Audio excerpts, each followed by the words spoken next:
Good evening, sir. Good evening, Dr. Tiwari. How are you? Fine? Fine, sir. Sir थोड़ा wait करें कि शुरू start करूं? 2-3 minute wait कर लेते हैं। जी सर। जी पार्टिसिपेंट ज्वाइन कर लें। जी जी जी sir.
I think we can start now. Okay sir. Okay sir. Please. Good evening everyone. मैं doctor Samta Tiwari, doctor Radhakrishnan college of education assistant professor. Welcome to UGC MMTC NEP orientation sensitisation programme में मुख्य वक्ता, organisation team, coordinators, director, शोधार्थी एवं सभी प्रतिभागियों का हार्दिक स्वागत एवं अभिनंदन करती हूँ। आज के हमारे जो विशिष्ट वक्ता हैं वो डॉक्टर ए के बख्शी जी हैं, जो कि भारतीय उच्च शिक्षा और वैज्ञानिक अनुसंधान में एक प्रतिष्ठित नाम है। आपने दूरदर्शी नेतृत्व और शिक्षा जगत में परिवर्तनकारी योगदान के लिए जाने जाते हैं। इन्होंने दिल्ली विश्वविद्यालय से केमिस्ट्री विषय में पीएचडी की उपाधि प्राप्त की है। इन्होंने उनके शैक्षणिक प्रतिभा एवं नेतृत्व युक्त करियर का मार्ग प्रशस्त किया है। बख्शी जी जो है वो अंतर्राष्ट्रीय स्तर पर प्रतिष्ठित शैक्षणिक और प्रशासनिक पदों पर कार्यरत रहे हैं। इन्होंने centre for professional development in higher education के निर्देशक और institute of life long learning के निर्देशक के रूप में भी कार्य किया है। साथ ही साक्षात पोर्टल के लिए केमिस्ट्री विषय के विषय वस्तु सलाहकार समिति के अध्यक्ष के रूप में भी इन्होंने देश भर में डिजिटल शिक्षा को बढ़ावा देने में महत्वपूर्ण भूमिका निभाई है। साथ ही इन्होंने 200 से अधिक शोध प्रकाशन, 11 पुस्तकें, 51 संपादित खंड और स्वयं तथा राष्ट्रीय मंचों के लिए 60 ई लर्निंग मॉडल तैयार किए हैं, जिससे डिजिटल शिक्षा और संकाय विकास में व्यापक बदलाव लाया है। इनके पुरस्कारों में एचई पुरस्कार, आचार्य शिक्षाविद सम्मान, विश्व शिक्षा पुरस्कार आदि शामिल हैं। साथ ही इन्होंने पूर्व राष्ट्रपति डॉक्टर अब्दुल कलाम और मंत्री श्रीमती ईरानी से भी इनको सम्मानित किया गया है। ये जो हमारे बख्शी सर जी हैं, ये भारत के सबके सम्मानित और प्रतिष्ठित एकेडमिक विचारों में से एक है। इनका जो आज का टॉपिक है वो है स्किल डेवलपमेंट, जो कि अपने विषय से हमारे स्किल्स को किस प्रकार से डेवलप करना चाहिए, क्योंकि आज हम सारे शिक्षा यहाँ पे जितने भी प्रतिभागी उपस्थित हुए हैं वो कहीं ना कहीं शिक्षा जगत से ही हैं। तो मैं उनके इन स्किल्स के जो आज हमारे बीच उपस्थित वक्तव्य है डॉक्टर बख्शी जी, वो अपने स्किल डेवलपमेंट के विषय में हमारे अपने ज्ञान को हम सभी प्रतिभागियों को लाभान्वित करेंगे। आइए सर, प्लीज वेलकम सर। धन्यवाद डॉक्टर तिवारी मैडम। जी सर, आज थैंक यू मुझे सर। बड़ा अच्छा लग रहा था हिंदी में आपसे इंट्रोडक्शन सुनना। और आप बहुत बहुत अच्छा बोलते हैं, तो बहुत हिंदी अच्छा लैंग्वेज लगा। में हूँ। हाँ, बहुत समय के बाद मैंने कभी हिंदी में सुना अपना इंट्रोडक्शन, तो चलिए। Thank you sir. और good evening all the participants, it's a pleasure to be with you once again. और एक बार फिर रिक्वेस्ट कर रहा हूँ, अपने वीडियोस ऑन कर लीजिए, थोड़ा लाइवली लगता है, नहीं तो ऐसे लगता है जैसे पता नहीं क्या हो गया है। Please keep your videos on and now we can start the talk. तो आज थोड़ा स्किल डेवलपमेंट पे फोकस करेंगे हम, कि how skill development can help you. तो let me share my screen.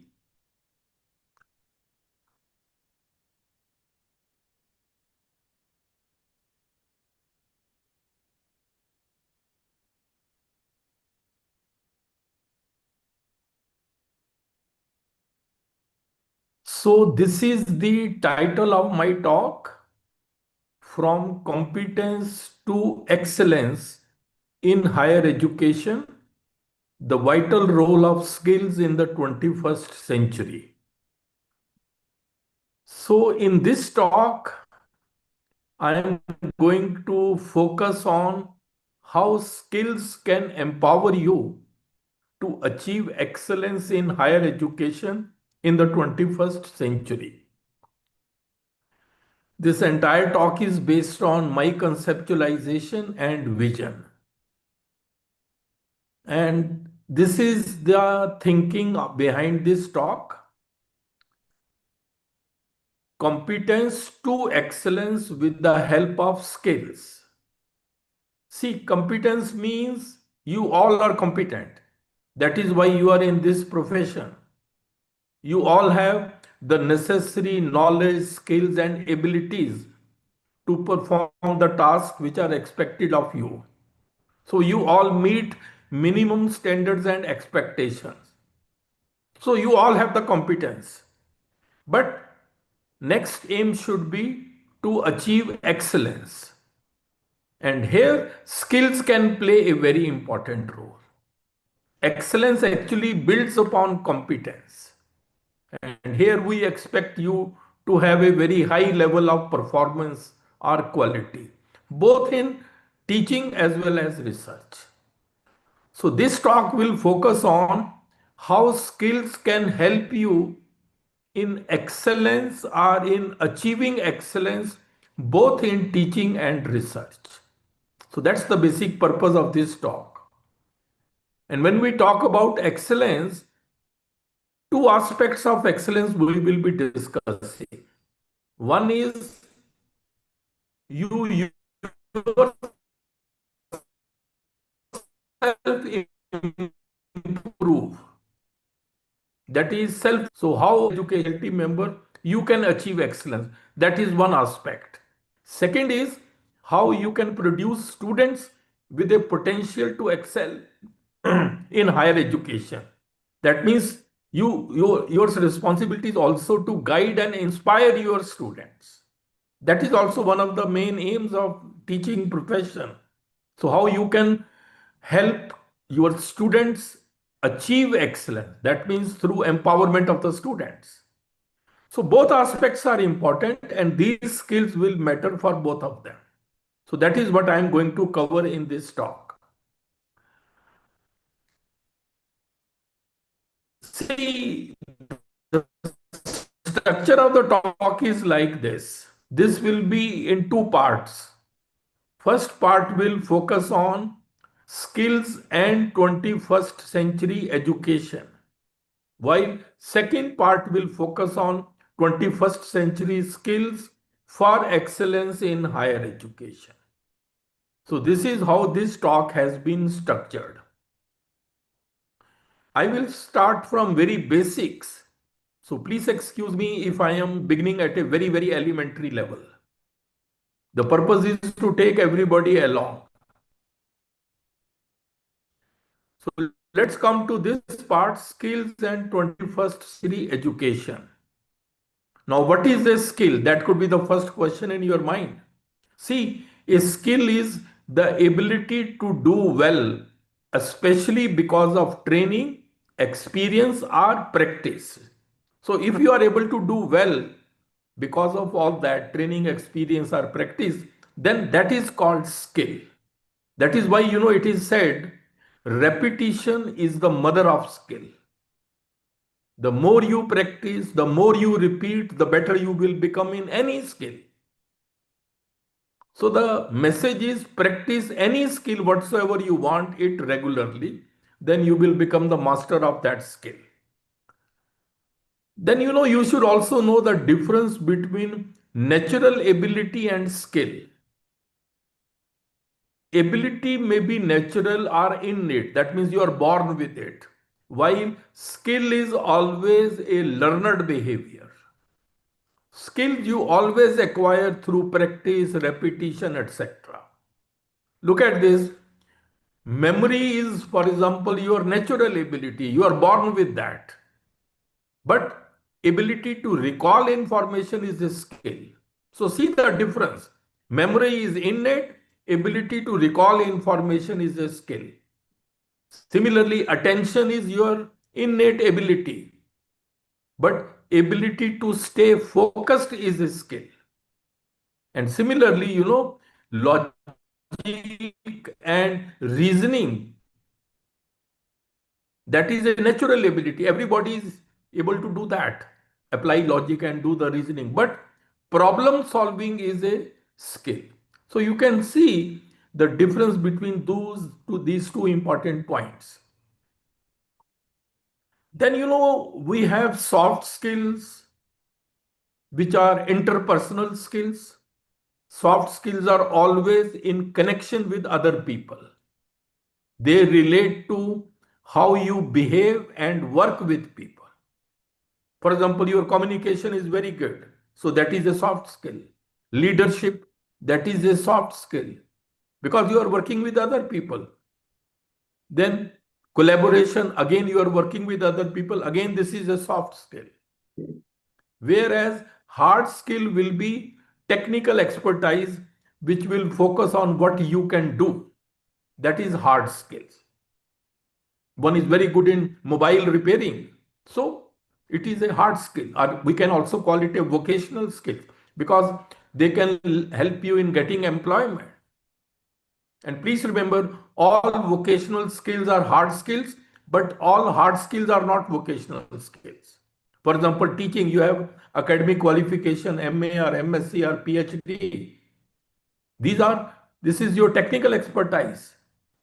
With the help of this, you can do teaching or you can do other jobs.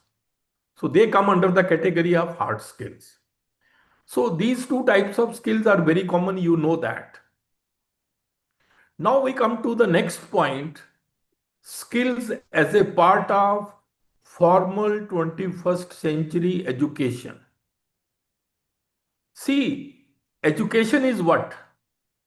Education is the process of facilitating learning. Through education, you learn. And this education may be formal, non-formal, or informal. It will always lead to learning. And learning is of three types.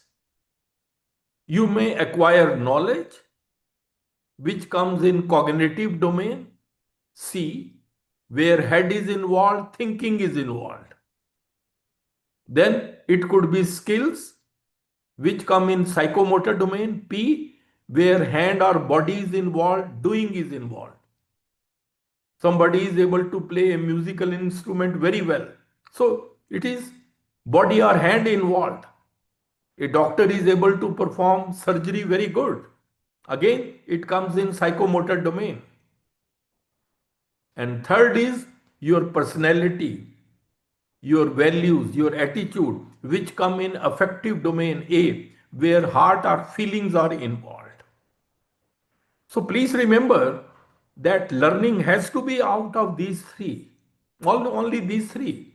That is why below learning, I have written 3H, head, hand, and heart. And this will come whether the education is formal, non-formal, or informal, learning will always be like that. So this is a very important slide which covers entire education in one slide. But we are more bothered about formal education, the education which we give in universities or colleges or schools. Through that, ultimately, we achieve the goals of education. And the goals of education are to produce good human beings, responsible citizen, and a competent professional. So you can see this is entire education in one slide. There cannot be anything other than this. Now, these three domains I talked, cognitive, affective, and psychomotor, they are very much relevant in the context of education because education is not just about facts. It is about thinking, where cognitive domain is involved. It is about feeling, where affective domain is involved. And it is about doing, where psychomotor domain is involved. So these three domains will ensure a complete approach to teaching and learning. That is very important because you are all in this teaching profession, teaching and learning you have to do, and all the three domains are involved in that. Thinking, feeling, and doing. Now, formal education is relevant and of quality only when it is able to serve the needs of the changing society. Otherwise, formal education has no meaning. And in the 21st century, world is changing very, very fast. And mainly because of technological advancements. Whatsoever changes we are witnessing today, they are mainly because of technological advancements. That is the reason now the needs of the society are changing. And let's now try to understand how needs of the society are changing. That is very, very important. And the first most important change which is coming in the society is rapidly changing world of work in the 21st century. This is a very big change which is coming now. Job landscape is changing. World of work is changing. There is a very famous Future of Jobs report which came only this year. This is the report of the World Economic Forum.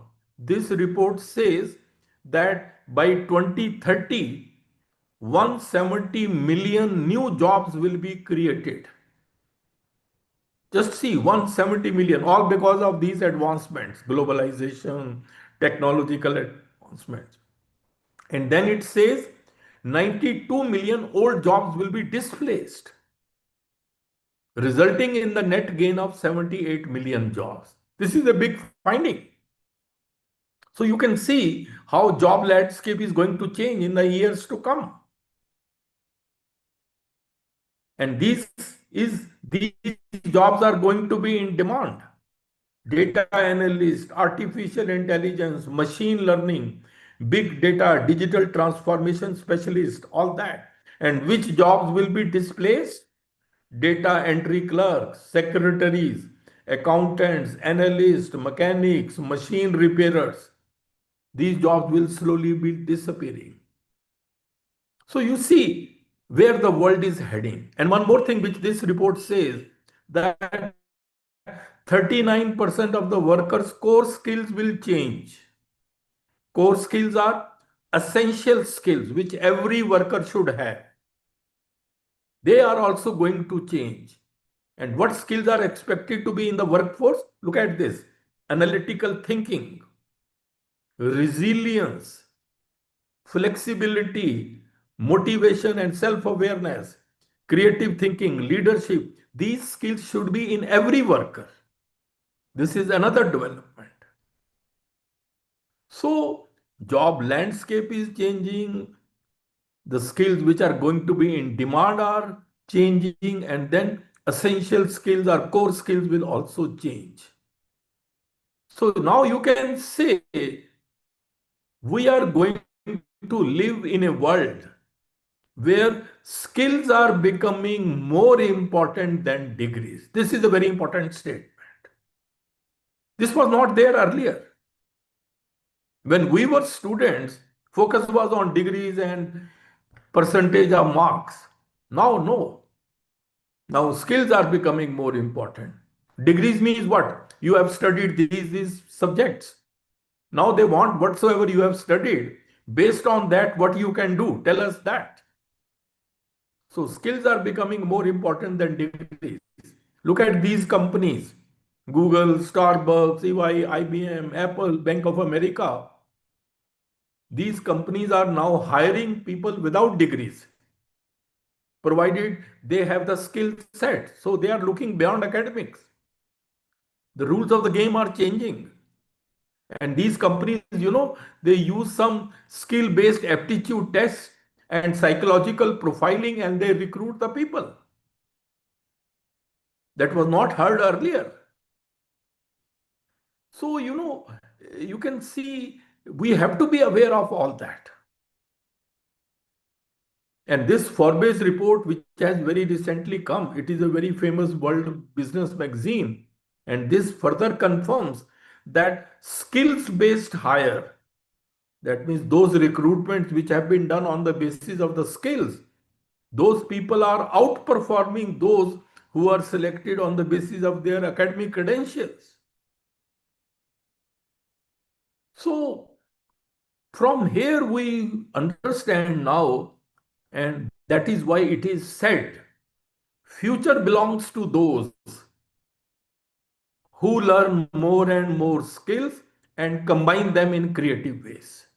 All of you should become a multi-hyphenate person. Multi-hyphenate means multi-skilled person.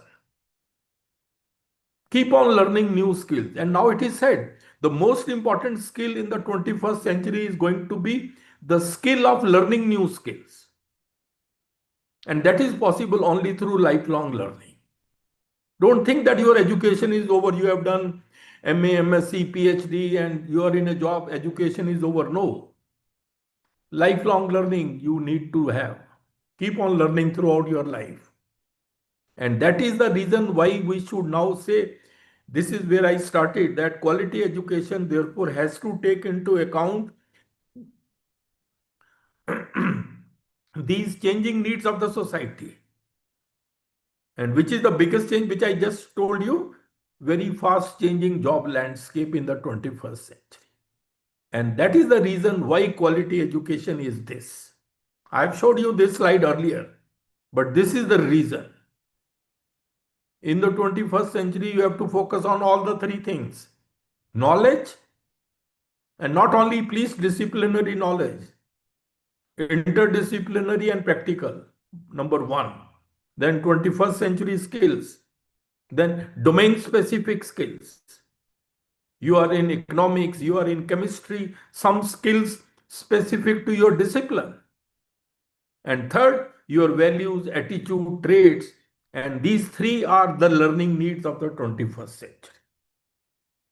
These days, everybody wants these three from you. So these need to be cultivated in our students. Earlier, we were focusing on knowledge.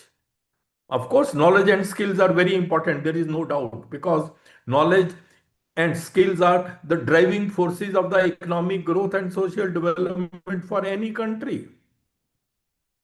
Merely knowledge will not be of any use, because knowledge alone does not guarantee performance. For example, you all may be having very good knowledge in your subjects, but that does not mean you will be a good teacher. There you have to perform. You have to have right type of skills. So both are important, there is no doubt. And then personality further adds to that. And these personality traits provide the underlying resilience and drive needed to leverage knowledge and skills. Look at this statement. You may be knowledgeable, you may be skilled, but to leverage both of them, you need to have the right type of personality traits. Otherwise, everything will go waste. That is why, all the three things are very, very important.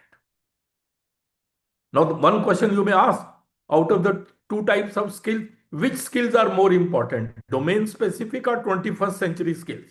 That could be also a question in your mind. Yes, both are important. But 21st century skills are becoming more essential in today's vast changing world. Because domain specific skills will be helpful to you, no doubt, for the time being. But as the subject knowledge grows, domain skills will change. But 21st century skills will always remain same. They will be useful across all career. You may go from one line to the other. 21st century skills will always be required. Domain specific skills will become outdated over a period of time. So now you can understand, out of these two, 21st century skills are more important. And 21st century skills are therefore called meta skills.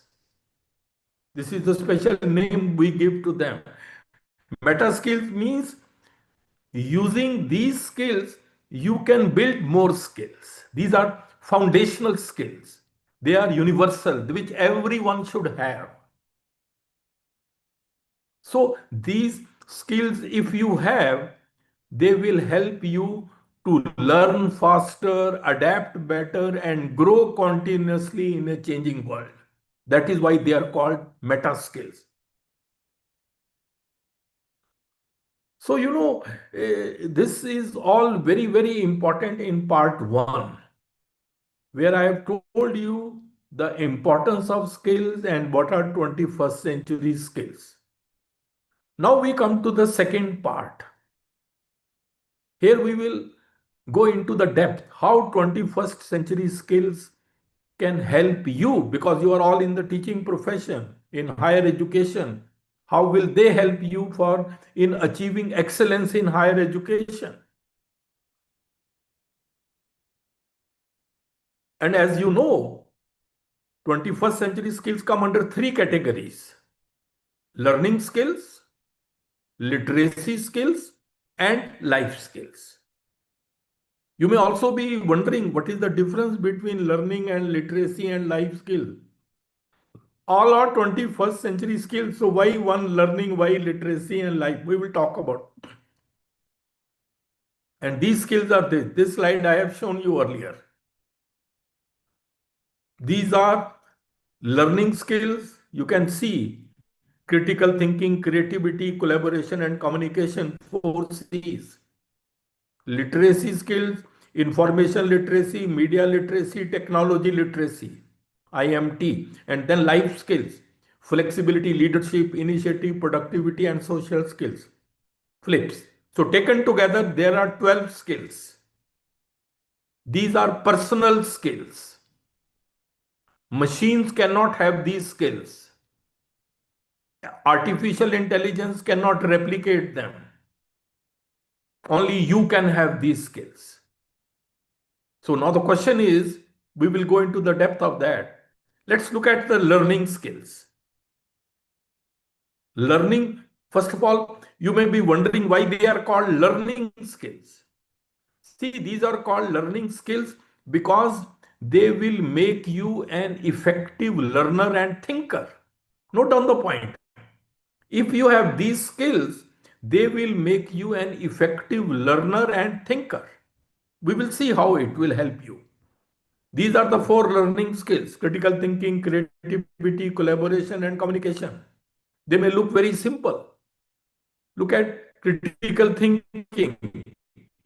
Critical thinking means what? Critical thinking means thinking which you do when you judge any idea. So if a person is critical thinker, how it will help him?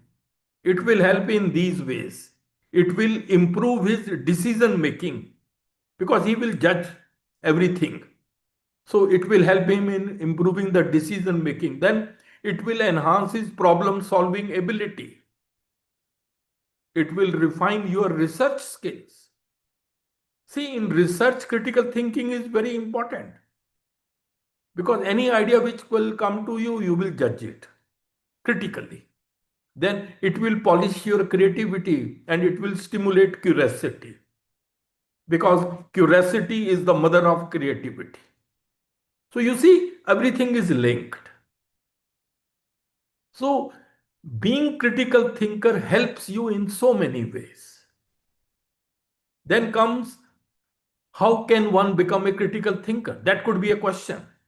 See, a critical thinker will always ask questions, seek facts, think clearly, and will stay open-minded. Open-minded means if any idea comes, it is acceptable. Critical thinker will be open to that. He will not accept things blindly. No. He will ask questions. He will seek facts.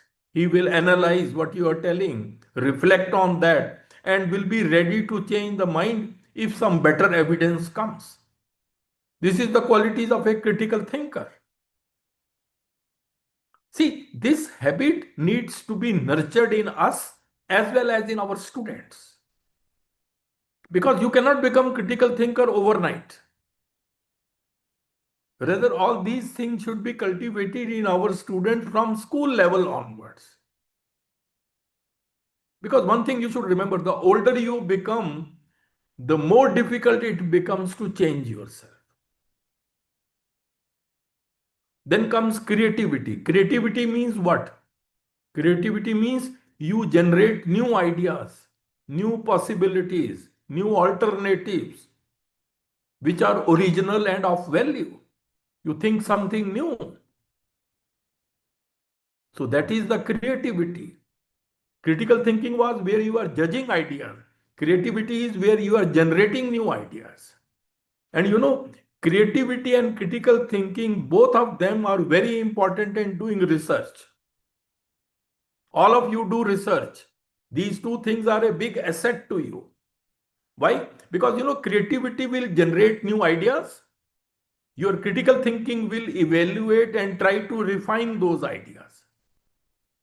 So taken together, they will enhance your problem solving ability by giving solutions which are original and practical. So this is the benefit of being a creative and critical thinker.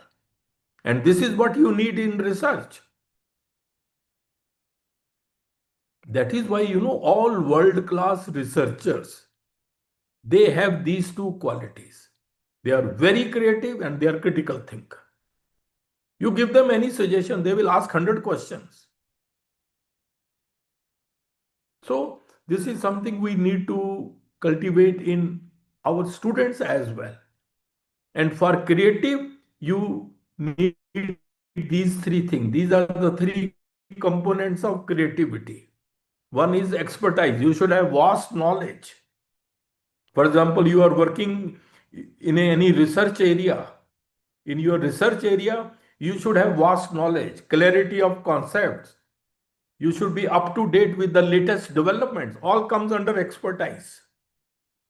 Because you will be, creativity is like connecting the previously unconnected dots. You will be able to connect the previously unconnected dots only if you know what are the dots. What is the expertise? So expertise is most important. Then comes motivation. Yes, I have to come out with new. And then creative thinking skill. That is the thinking which you do when you generate ideas. All the three things are important. See, one thing I would like to tell you, the one reason why most of us are not very good researchers, this is one reason. We lack expertise. We are not up to date in our research area. We are not up to date in our literature survey. We don't know what is all happening in our research field. That is why sometimes we are not able to do well. Look at this. Curiosity, as I said, is the mother of creativity. And Albert Einstein said, I have no special talent. I am only passionately curious. And see, he was the world-class scientist. We need to encourage curiosity amongst our students. And look at this slide. This slide is very important. See, curiosity is the mother of creativity. Creativity leads to new idea. If that idea is used for the advancement of knowledge, you are a researcher, you are doing research. If that idea is used and converted into a business, you become an entrepreneur. Just see how creativity can lead to enterprise as well as research. And these days, the boundary between entrepreneur and researcher is also blurring, because every enterprise has a research and development section. They keep on doing research to improve the quality of their product. And every researcher, if he or she comes out with a new idea, they can also start an enterprise. So the boundary between the two is blurry. So you see, we need to encourage curiosity, rest of the things will follow. And that is what the world has shown us. Look at this. Dhirubhai Ambani.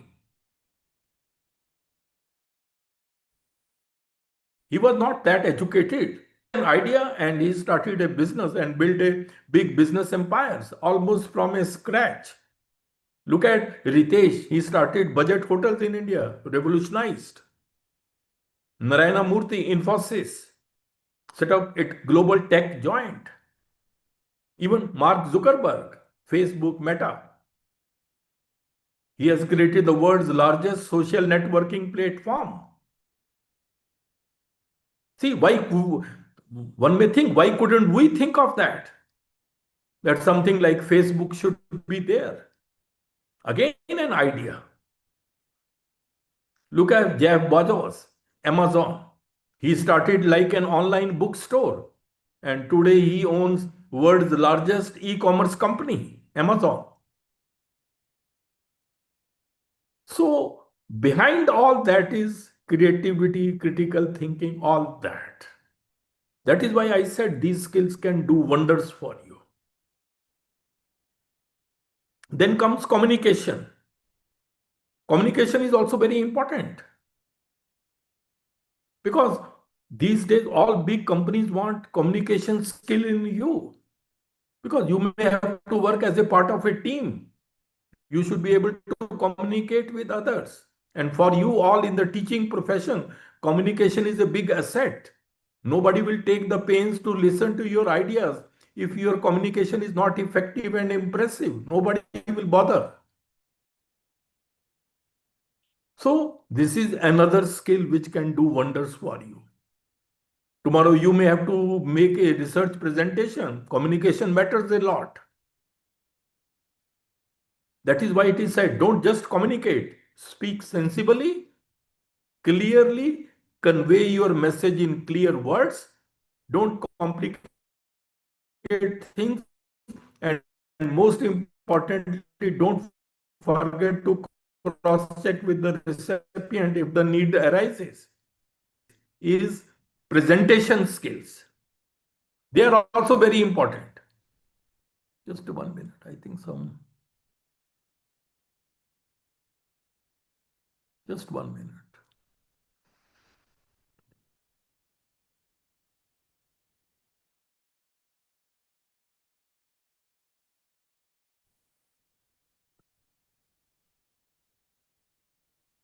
So presentation skills also matter a lot. Presentation is, a subset of communication.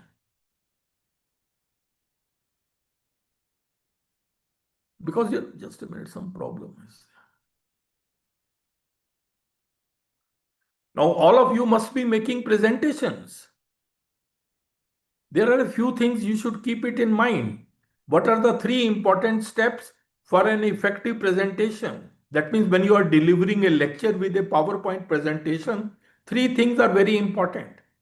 One is planning. Second is preparation.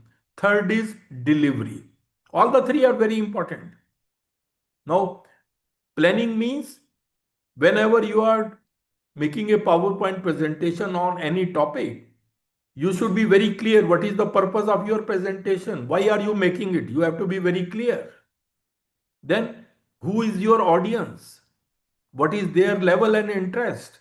Because you need to focus on what they need to know and not what you know. This is a common mistake which people make.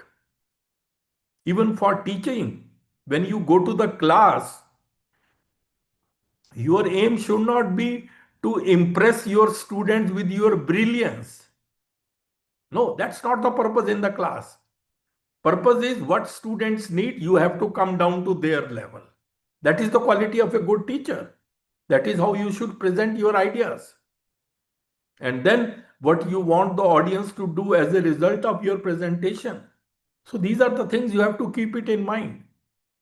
Presentation should be so good that your audience feel captivated. See, it's not very easy. For example, even this presentation which I am now showing it to you, it has about 200 slides. It's not a ready-made presentation. I started from a scratch. How to build, how to link, that's your own thinking process. And it takes a lot of time. Then comes preparation. What message you want to give to the audience. You should have a strong conviction on what you want to talk. Your content should be clear, simple, progressive, and consistent. This is also very important. Because while making a presentation, you should organize your content in a very systematic and logical manner. And this is the most difficult thing. My advice to you will be, what I do is, I think of all the possible questions which can arise in audience mind relating to what you are going to speak. Try to answer them systematically and logically. Your presentation will become very nice. This is the important point for all of you. Then you have to design the look of your presentation. And then comes delivery. How you speak, how you announce, state your objectives upfront, give an outline of your presentation. That's how you deliver it. One should not be afraid of audience. They are also the people like you. Voice should not be too fast, too high, or too slow. Vary your speaking volumes. Many people only read presentation. That's not good. Don't read presentation. Speak clearly and loudly. And wherever you need to emphasize, speak there loudly, forcefully. And then at the close, you should reiterate the theme, summarize the key points. And if you are a beginner, you can do the practice against, clock. You can do the rehearsal and all that. See, these are the common causes for ineffective presentation. Your presentation will be considered ineffective if you fail to motivate the audience. This happens most of the time. Why this happens? Because the structure of your presentation is confusing. I have seen many people have a very confusing structure. What should come in the beginning, they are talking at the end, and like that. That shows your thinking process. See, one thing you should always remember, how logically and systematically you speak, that reflects how logically and systematically you think. That is a manifestation of your thinking. Then many times you have ineffective presentation if you have excessive details. See, PowerPoint presentation means you should highlight powerful points only. Rest you should speak. But if you write too much details, that will look boring, and then you are reading it, that will, dampen the interest of the audience. Many a times slides are very poorly designed, too much crowding, all that has to be avoided. Please remember, effective presentations can do wonders and captivate the audience. And then you should also be aware of the signs that the audience is not listening. Look at this. They will be looking down, they will be yawning, fidgeting, whispering, tapping their feet. It means they are not finding your presentation interesting. Look at this picture. So that's a message that it's the time to move forward. And then make sure that you have finished speaking before your audience has finished listening. That also you should ensure.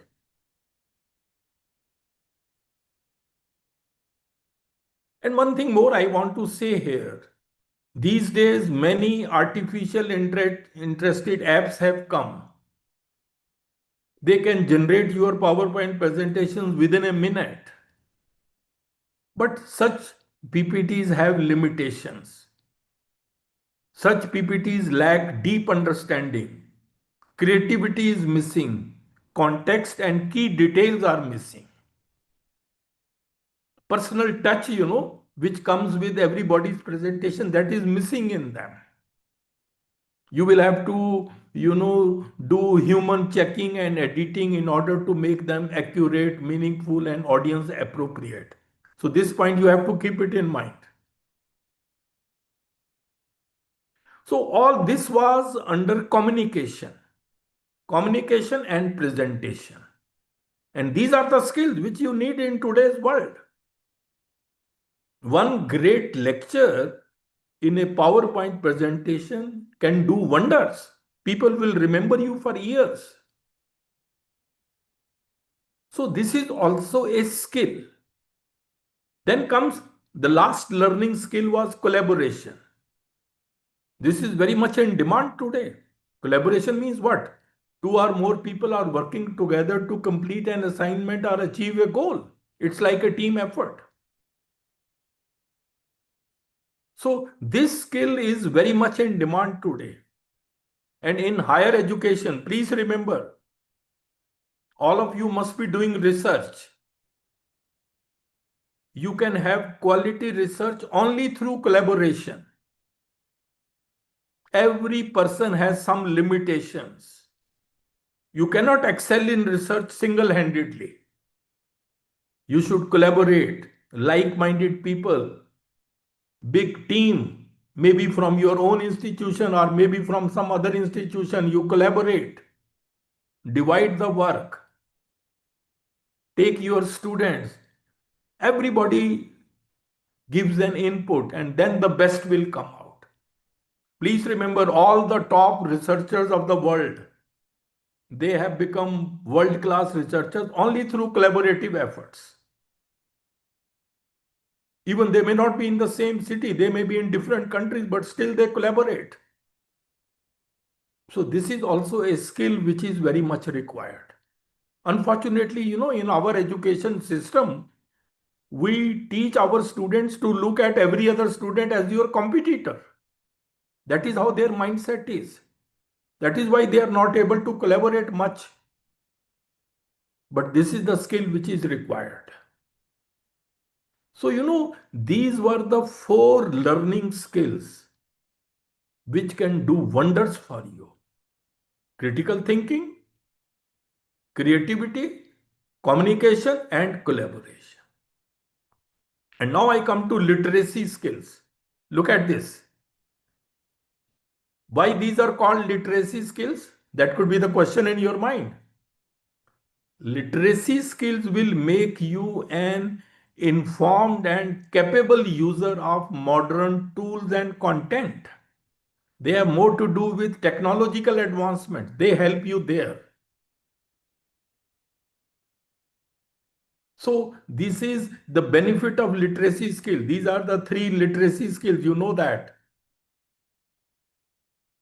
Information literacy, media literacy, technology literacy. You need all the 3 skills. These can be a big asset to you. Now, you have to understand the meaning of all of them. Information literacy means what? Information literacy means that whenever you need, see, we are living in an information age.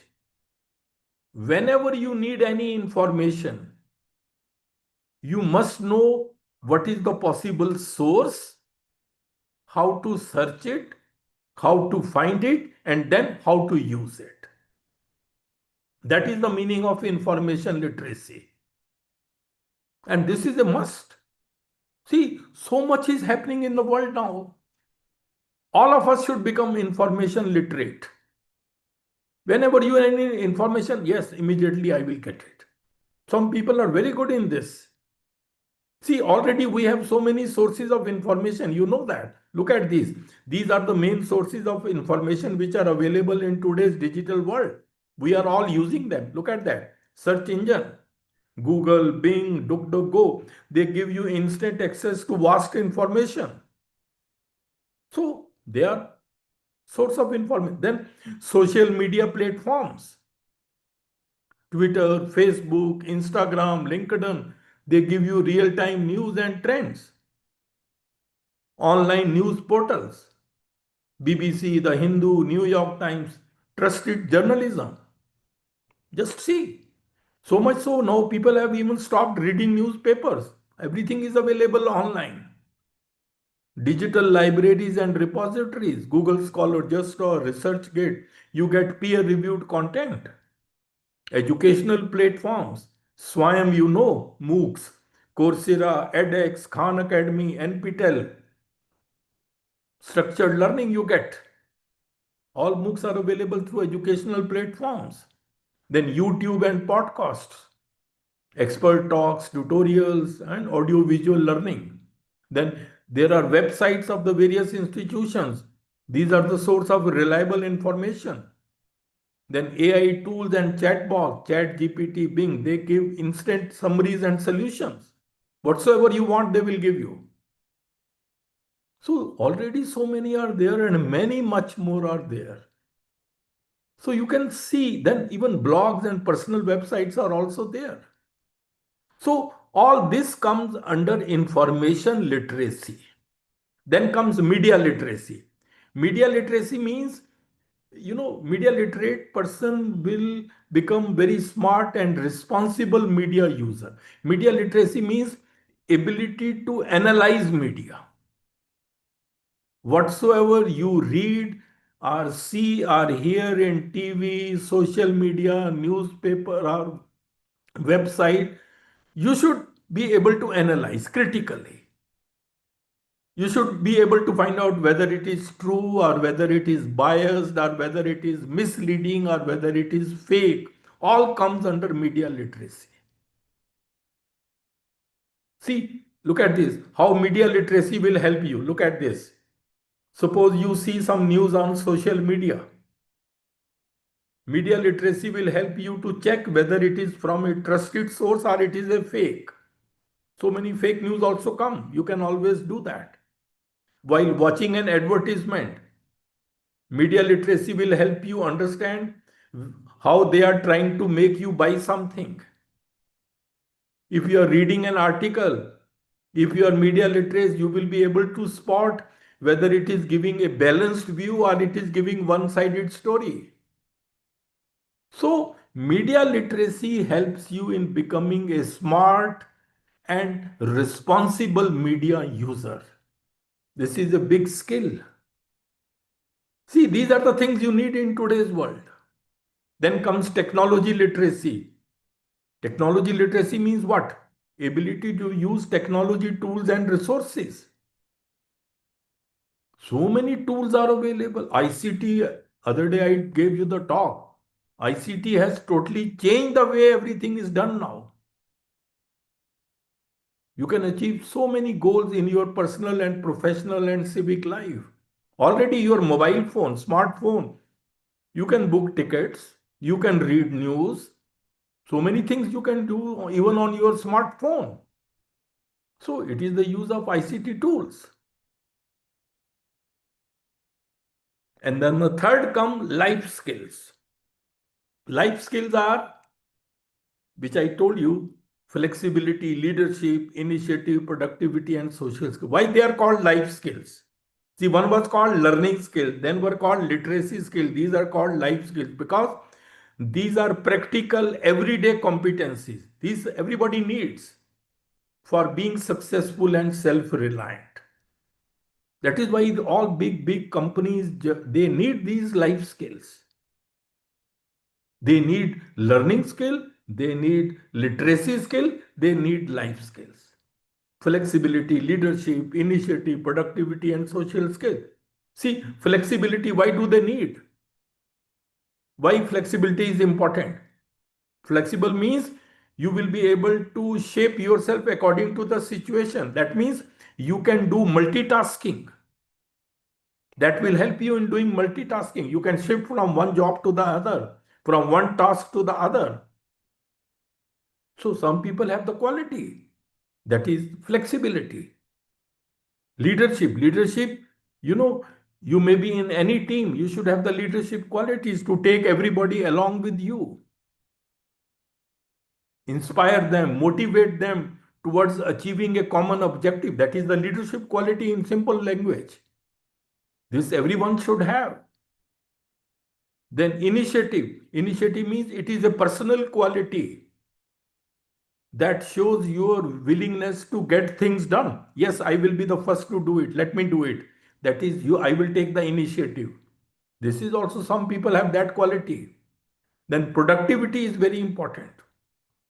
You may be flexible, you may be having leadership quality, you may be, initiative quality, but productivity means, are you using your time, energy, and attention effectively or not? This is very important.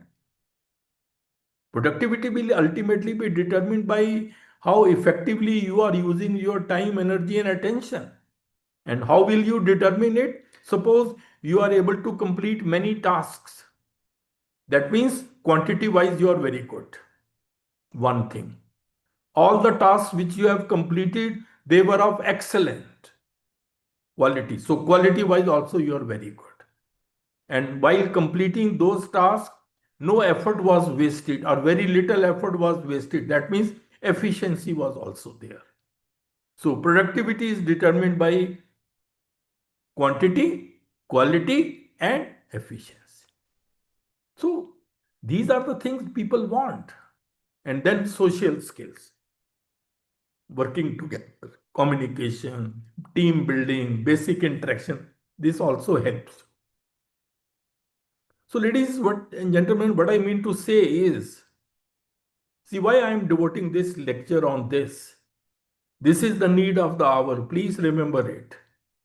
21st century skills can help you achieve excellence in both teaching and research. And these need to be nurtured in your students as well, preferably from school level onwards. All these skills should be nurtured. See, sometimes we focus more on knowledge. That is very unfortunate.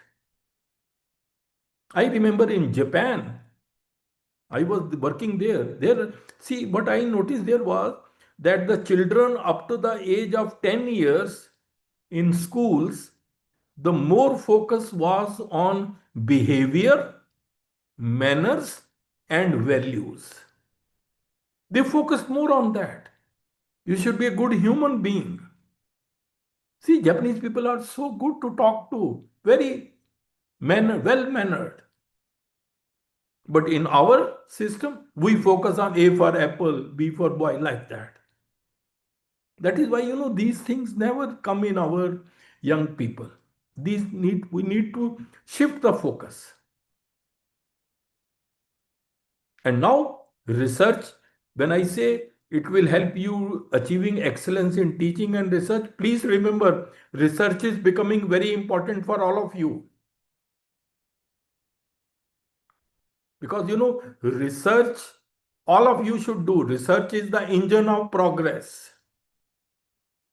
Teaching will light the lamp, research will build the road ahead. In the 21st century, we need both, no doubt. You need to build the road and then you need to lighten the lamp. But research is certainly more important. Research is the engine of progress. Research actually inspires better teaching. All leading universities of the world. See, generally, the people who are doing research in any area, they teach that subject in the class. Suppose somebody is a Nobel laureate. He is working in some field and the same field he is teaching to the students. See what a great combination that will be, because they will bring new ideas to the classroom. Real world thinking will be brought to the classroom. Students will also learn from them how to think, question, and explore. So research also inspires better teaching. And then, it is the research which builds the reputation of the universities or colleges. Ranking is mainly because of research. Universities are known for their research work. Whether there it is ranking or funding or partnership, all depend on research quality, productivity. Why people go to Stanford? Why people go to Oxford? Why people go to Cambridge? Because very high quality research. Nobel laureates are there. You happen to work with them. That is why these institutions attract good students and faculty. So now the question may come, what makes an outstanding teacher or researcher in higher education? See, in my opinion, if you want to be an outstanding teacher or a researcher, the first most important thing is you should have a very sound and deep knowledge in your discipline or research area. This is the most important thing, sound and deep knowledge. You should have clarity of concepts. And your teaching should reflect the amount of thinking you have done on the subject. Teaching is not just passing down the information. That should reflect how much thinking you have done, including interdisciplinary thinking. This is must for success as a researcher or a teacher. Researcher, you should be up to date in your research area. You should have the passion to become an outstanding teacher or a researcher. You should have practical skills. Most of us lack this sound and deep knowledge. Many of us. See, I as a vice chancellor used to interview people for so many positions. They have big publication, but when you ask them the basic concepts, they don't know sometimes. Clarity of concepts is missing.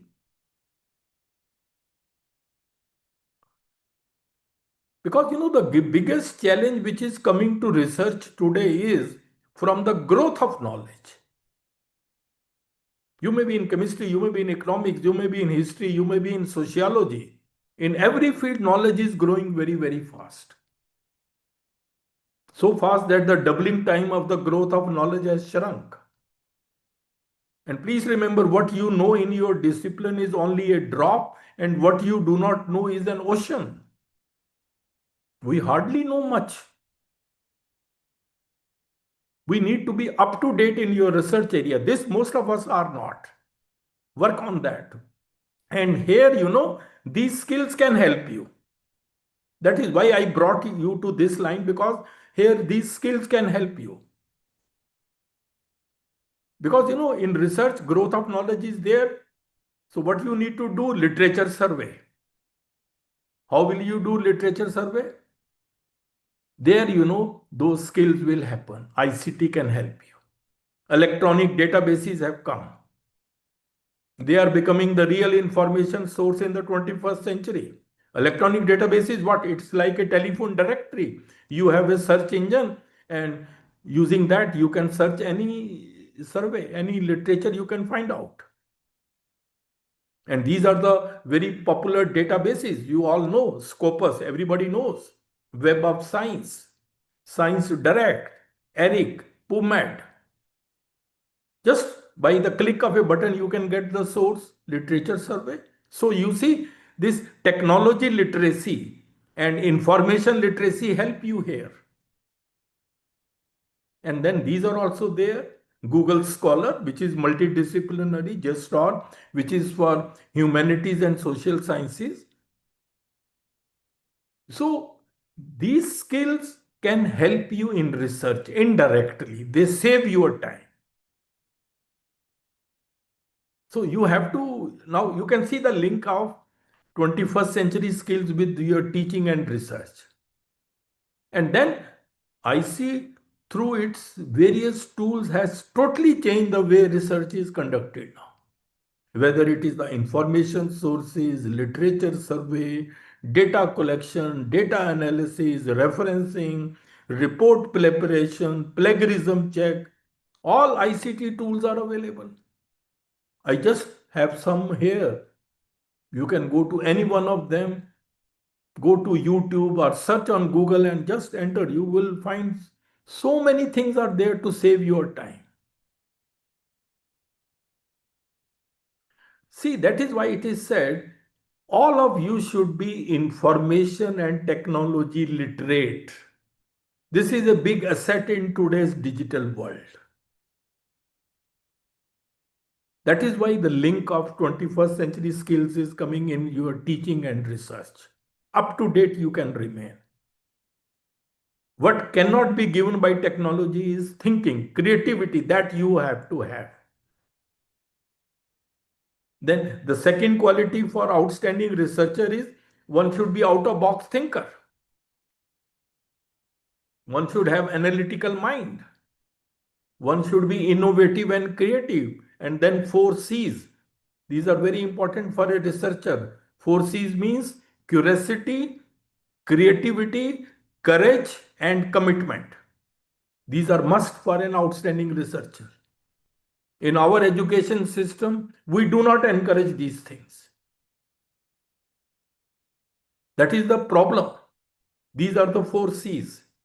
Curiosity, creativity, courage, and commitment. We should all encourage our students to become out-of-box thinker, innovative and creative. You cannot become out-of-box thinker overnight. How to become? These are small tips. Ask questions. Don't accept things as they are. Just see, a message is there. Be curious.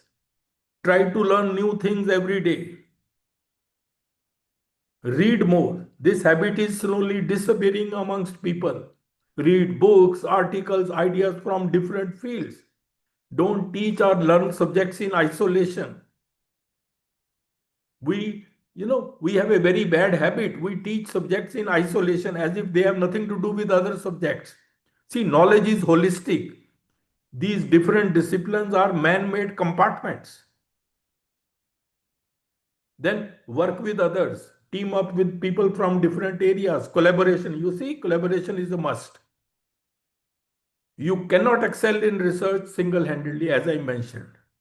Then try new ideas, use technology. All these are the things which can help you in becoming out-of-box thinker. Learn from others. Share and receive ideas. See, when you collaborate, what happens? You give your idea, you get their idea, and both of you get enriched.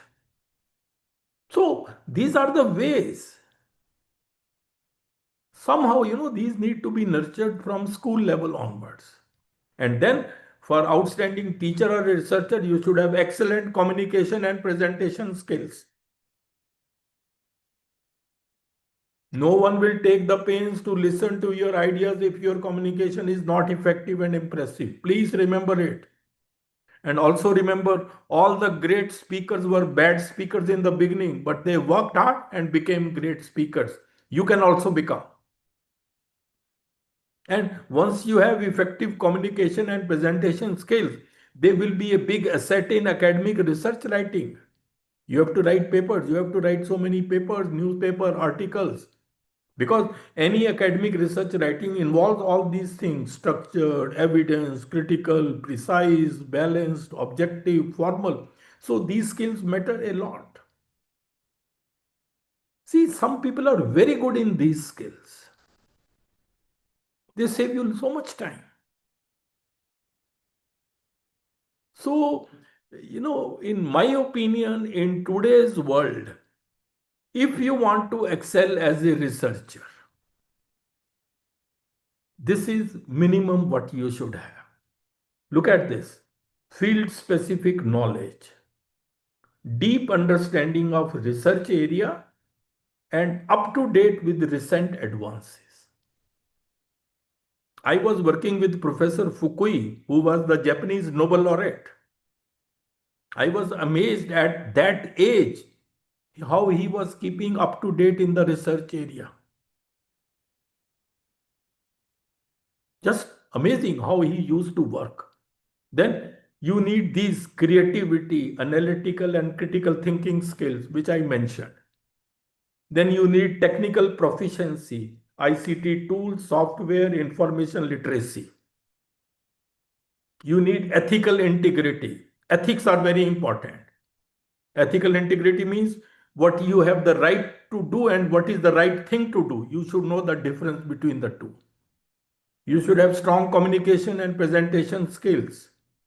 Then collaboration and networking skills. This collaboration is a must. In our country, if you want to excel as a researcher, collaborate. Single-handedly, you will not be able to do much.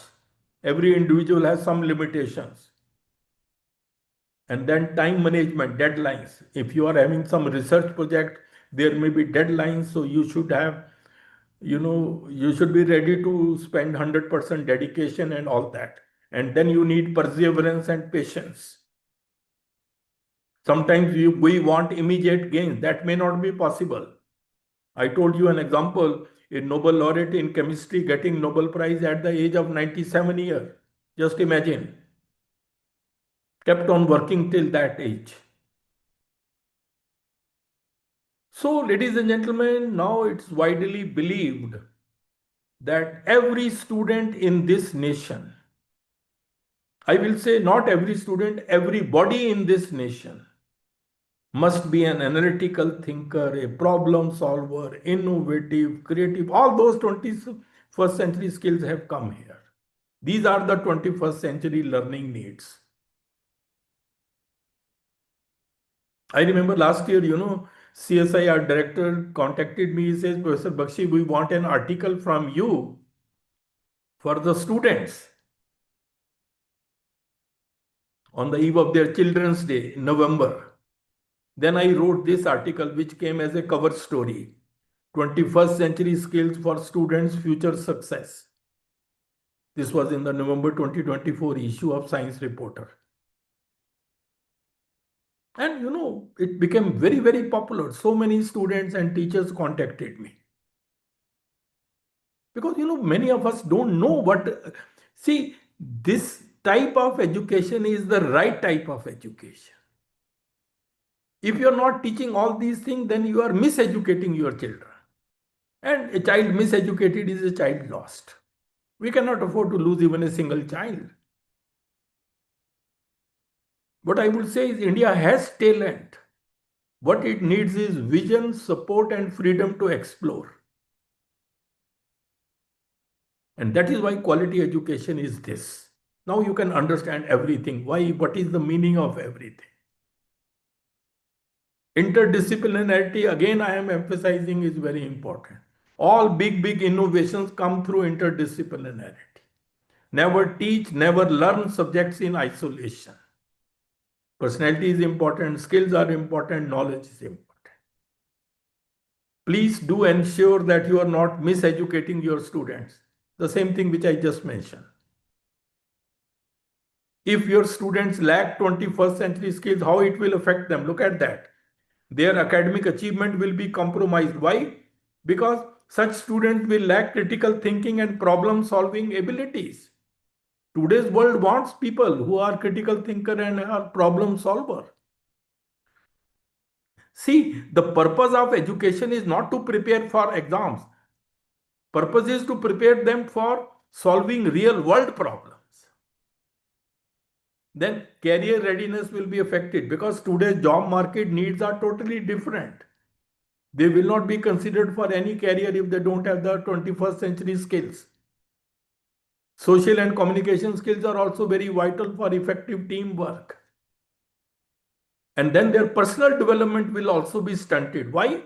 Because such students will lack self-direction, leadership, and ethical decision making. So you can see how important are these skills. Many schools, what they do, they even conduct various activities, even at school level, to develop 21st century skills. Look at this. These are some of the activities. Brainstorming ideas, collaborative thinking, experiential learning, flipped classroom, solving real world problem, group research projects, interactive quizzes, all these. For example, look at this. On the left, Adala Badli. What is mean? Two students are given topic for a debate. And on the day of the debate, you interchange their topics. So, of course, it will create some discomfort to them, but then they will have to rise to the occasion. That is the activity for critical thinking. You can ask your students in the class on the right side, you see, okay, let's prepare questions other than the textbook questions. Okay, come out, you prepare. Let them think. Setting one original question itself is a big challenge, but it will make them think. Small activities. Here, communication. You ask children to make pairs. Each child talks to the other about themselves. They learn to know. And then you ask each child, okay, you tell us about your partner. It will help in improving communication skills. You can tell them how to design a PowerPoint presentation. It has its own advantages. Know how to search any information. You can tell them. These are small things, and many activities can be decided. I don't have the time, but so much can be done. So I will summarize this by saying this statement is very important. Skills have become the most valuable currency in the 21st century.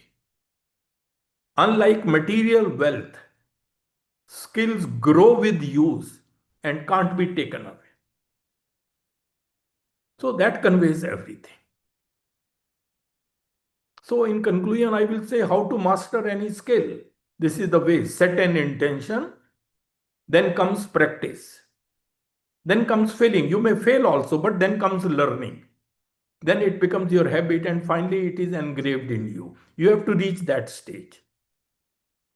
Practice every skill so much that they become your habits. That's what I want. Skills can become your habits through consistent practice. When you repeatedly engage in a skill, suppose You engage in a communication. You become so good. It always become your habit. Whenever you will speak very well. Articulation will be very good. Critical thinking. You will always be a critical thinker. That should become your habit. So you have to reach that stage. Through repetition and reinforcement, skills can transform into automatic habits. So do that. Thank you for your patience. And before I close, just a small message for you. See, there is a very famous book, Die Empty. This was written by Todd Henry. Look at this. Once Todd Henry was asked, what was the motivation behind writing this book? Why did you write this book? He says he was attending a business meeting where the director asked, where is the richest land in the world? Somebody said, oil-rich Gulf states. Others said, diamond mines in Africa. Then the director said, no, it is the cemetery, it is the burial ground, which is the richest land in the world, because millions of people have died or departed, and they carried many valuable ideas that did not come to light nor they could benefit others. All those ideas are buried in the cemetery. So he said that cemetery is the richest land in the world. So from here he got the idea and wrote the book Die Empty. Live full, die empty. Don't die old, die empty. That's the goal of life. Go to the cemetery and disappoint the graveyard. That is, see, we are in the teaching profession. We are for giving to others ideas and everything. It's all the more relevant for us. Don't go to your grave with your best work inside of you. Choose to die empty. Look at this quote. We come into this world empty-handed and leave also empty-handed. Then a question is, what are you living for? This is a food of thought for all of you. And even Lord Krishna quote, your own body is not even yours. And please remember, no one has ever become poor by giving. That's all the more relevant. Give your best to everyone. And you happen to be in that profession where you are in a position to do that. Thank you very much. It was a pleasure talking to you. And thanks a lot. This is my email. This is my cell number. You can always, any question you can write, ask, or even write in the chat box. And thanks a lot. Thank you very much.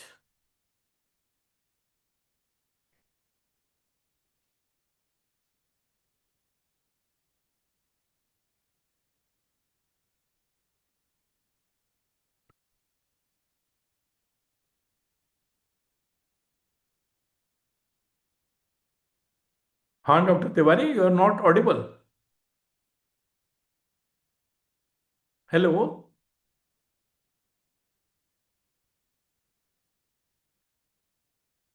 Hello. No, I cannot hear you.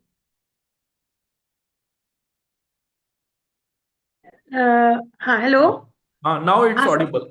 Now. Mic on नहीं हो रहा था, कुछ mistakes कुछ problem आ गई थी, तो sorry. नहीं, मुझे लगा पता नहीं क्या बात है, कोई टेक्निकल नहीं प्रॉब्लम हो गया क्या? माइक प्रॉब्लम कर रहा था सर। आपका आज का जो आपने इतना मूल्यवान समय हम लोगों को दिया, उसके लिए हृदय से धन्यवाद करती हूँ।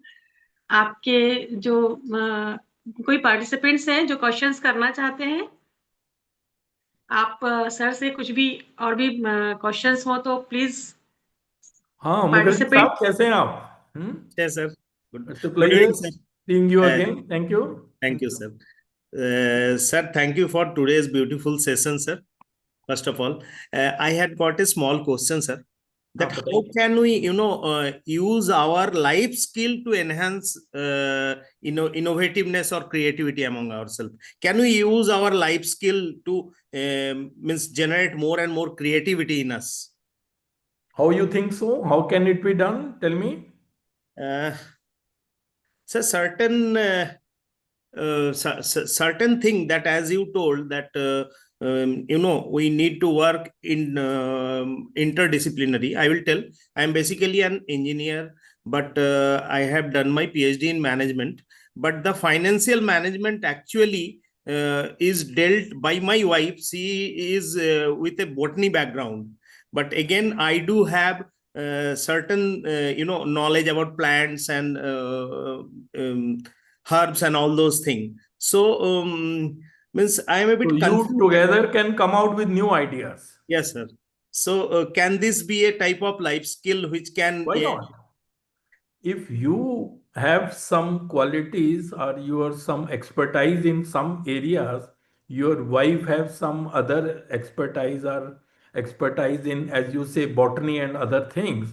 And together, if you work on any problem, you can become more creative. There is no doubt about that. So your own example shows that these life skills, that means working together or a sort of collaboration, can help you in making you more creative. Sir. That is what people say, if I have 1 rupee, you have 1 rupee, I give it to you, you give it to me, we still have 1 rupee each. But if I have one idea, you have one idea, I give it to you, you give it to me, both of us have two ideas. That is the benefit of collaboration. That is what we ultimately get. I think we need to encourage this in our education system also. Collaboration, working together, social skills. Don't think other people as your competitors. That's a little negative sometimes it becomes. You start suspecting other people. You don't collaborate. You won't share your ideas, lest that person might use that. So we should not do that. We should encourage them to work together. That is what all big countries, their people do like that. They encourage participation, working together. So good. Thank you very much. Thank you. Thank you, sir. Thank you very much. Good evening, sir. कौन बोल रहा है? हाँ, श्रुति नायर. हाँ जी, बताइए madam. Yes, sir. Sir, the session was very informative.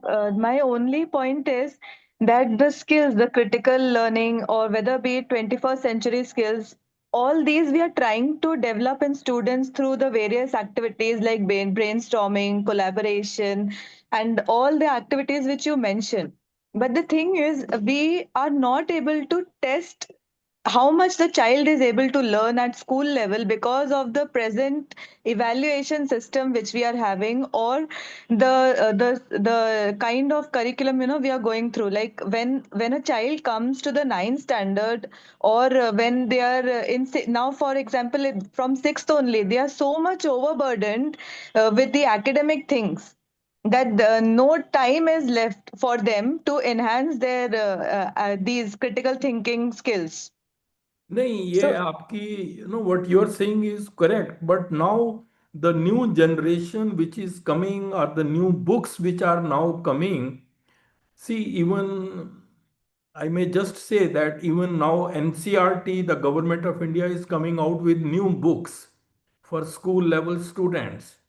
And yes. I am very actively involved in them. Now, even in those book writing, now we are talking about learning outcomes, competencies.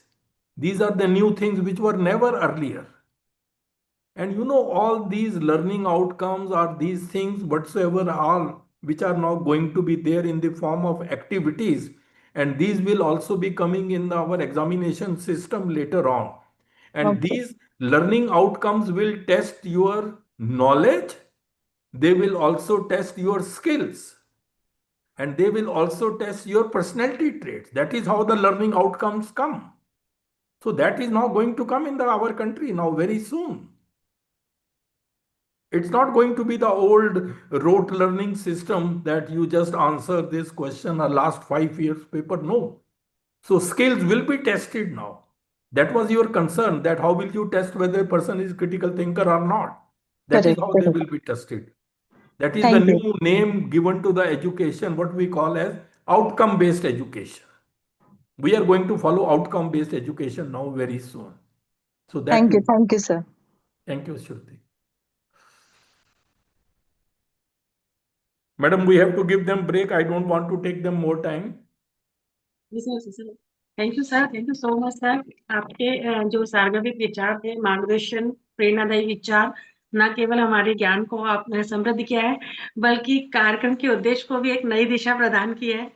आपके अनुभव, आपकी सरल प्रस्तुति शैली और विषय के प्रति आपकी गहन समझ ने हमें सभी प्रतिभागियों को एक लाभान्वित किया है।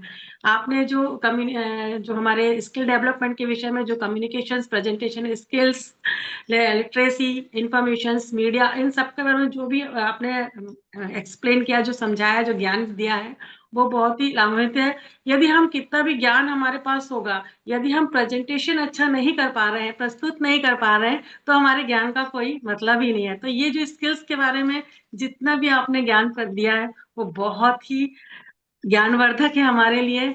और बस और क्या बोलूं, इस इतना ही चाहूंगी कि आगे भी हम चाहेंगे कि हमें इसी तरह आपका मार्गदर्शन और सहयोग मिलता रहे, यही आशा करते हैं।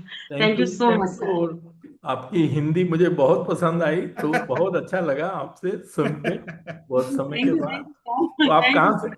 डॉक्टर तिवारी, आप कहाँ पर पढ़ाते हैं? Doctor Radhakrishnan college of education, ये जबलपुर। जबलपुर, अच्छा। जी हाँ जी। एनीवे, बहुत अच्छा है, keep it up, thank you and thank all you the so best to much. All of you, please, thank you. Thank you hello sir. Thank you.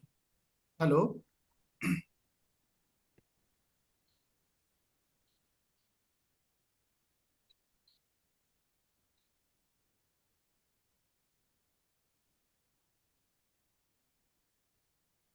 Ma'am, no more questions. Hello. No. हाँ, Tiwari ma'am, hello. Tiwari ma'am, no more questions. No Uh, no. Hello. हाँ, no more questions. Sir, actually, it is a break time for 15 minutes. So you can send the question, I think, with due permission of Tiwari ma'am in mail. Okay, okay ma'am, okay. Thank you sir. Participants, please fill the feedback link. It is in Zoom chat right now.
Good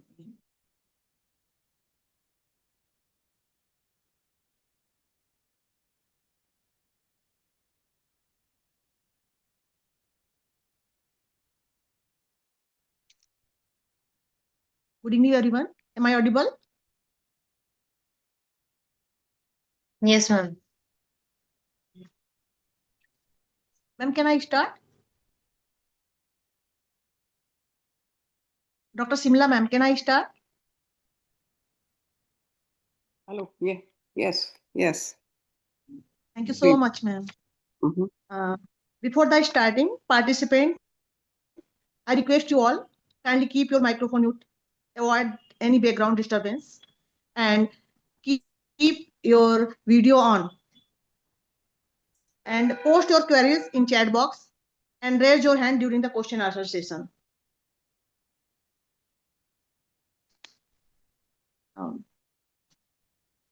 Good evening, respected dignitaries, esteemed resource person, respected faculty members, dear participants, and entire organizing team.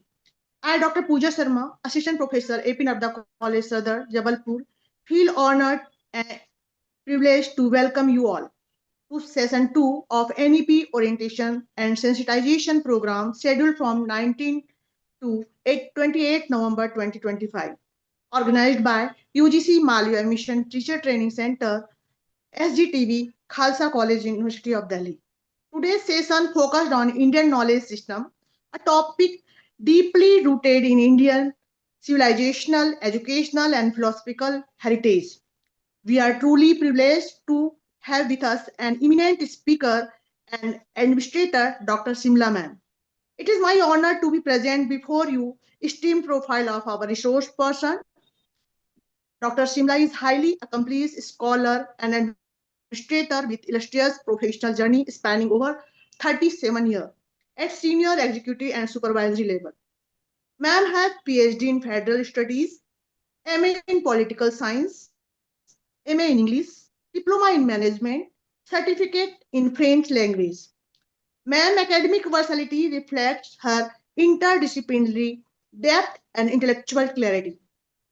Ma'am has served the nation in several prestigious capacities, including Registrar, J.C. Bose University of Science and Technology, Faridabad, Registrar Bhagat Phool Singh, Mahila Vishwavidyalaya, Shonipat, Joint Secretary, Delhi Legislative Assembly, Director, Lok Sabha Secretariat, Additional Director, Lok Sabha Secretariat, Consultant, BPST, Lok Sabha Secretariat. Ma'am, leadership is academic governance, policy, procedure, and institutional functioning has been widely admired. Ma'am has authored notable books such as A Peep into India, Timeless Values, Parliamentary Standing Committee in India, Role and Responsibilities.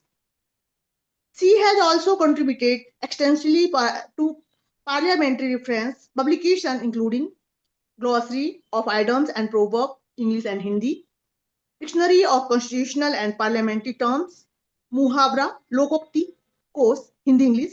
Ma'am's scholarly work stand as valuable contribution to academia, governance, and language studies. Ma'am holds excellence in Hindi and English, along with working knowledge of Sanskrit, Punjabi, French, making her truly multilingual intellectuals. Ma'am, we are deeply honored to have you with us.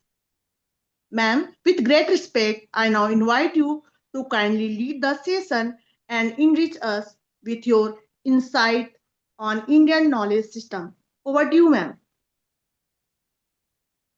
Namaskar. Thank you very much, ma'am, for such nice introduction and kind words. Director, UGC-MMTTC Center, and the session coordinator, and all the learned participants. Good evening to all of you. At the outset, I would like to thank the UGC-MMTTC Center for providing me this opportunity to talk to such an enlightened group, and that too on the topic of India's original contribution to the world of knowledge, which is the unique and intangible heritage. This knowledge was developed by ancient thinkers and rishis, sage munis, whom we can legitimately call scientists. And it is natural because India has been the home to one of the earliest civilizations of the world. So it is natural to all the knowledge flourish in almost all the disciplines here. So in this session, I will be talking about as to why we need to look into this treasure of knowledge at this juncture. Then I will proceed or I will journey through the flow of knowledge from Shruti to Smriti literature, which includes Vedas, Vedangas, Vedas, Upanishads, and our two great epics, which we say that they are studied or they are known to every household in India, Mahabharata, Ramayana. And very importantly, I will be touching on the value system, which include moral, ethical, and social, and especially the relational values as developed and practiced in India for thousands of years. Because we need these human values at every level, wherever we work, whether we are at home or workplace or in the family, in the society, and even at the world level, these values are required to build a strong culture and society to be sustained.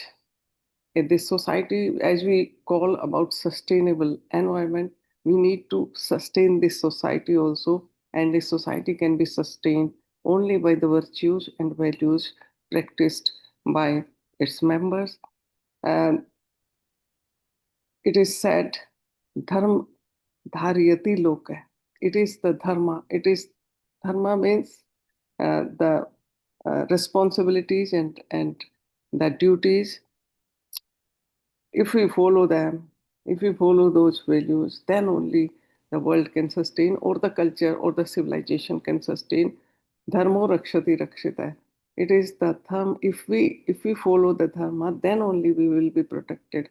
So this is these are the key phrases I used to highlight the importance of the values in our life in order to lead a happy and satisfied life at every level. So while talking about values, I will just touch upon the personal ethics like values through Rishi Patanjali's Yams and Niyams, with a special reference to Karma Yoga as enshrined in Bhagavad Gita.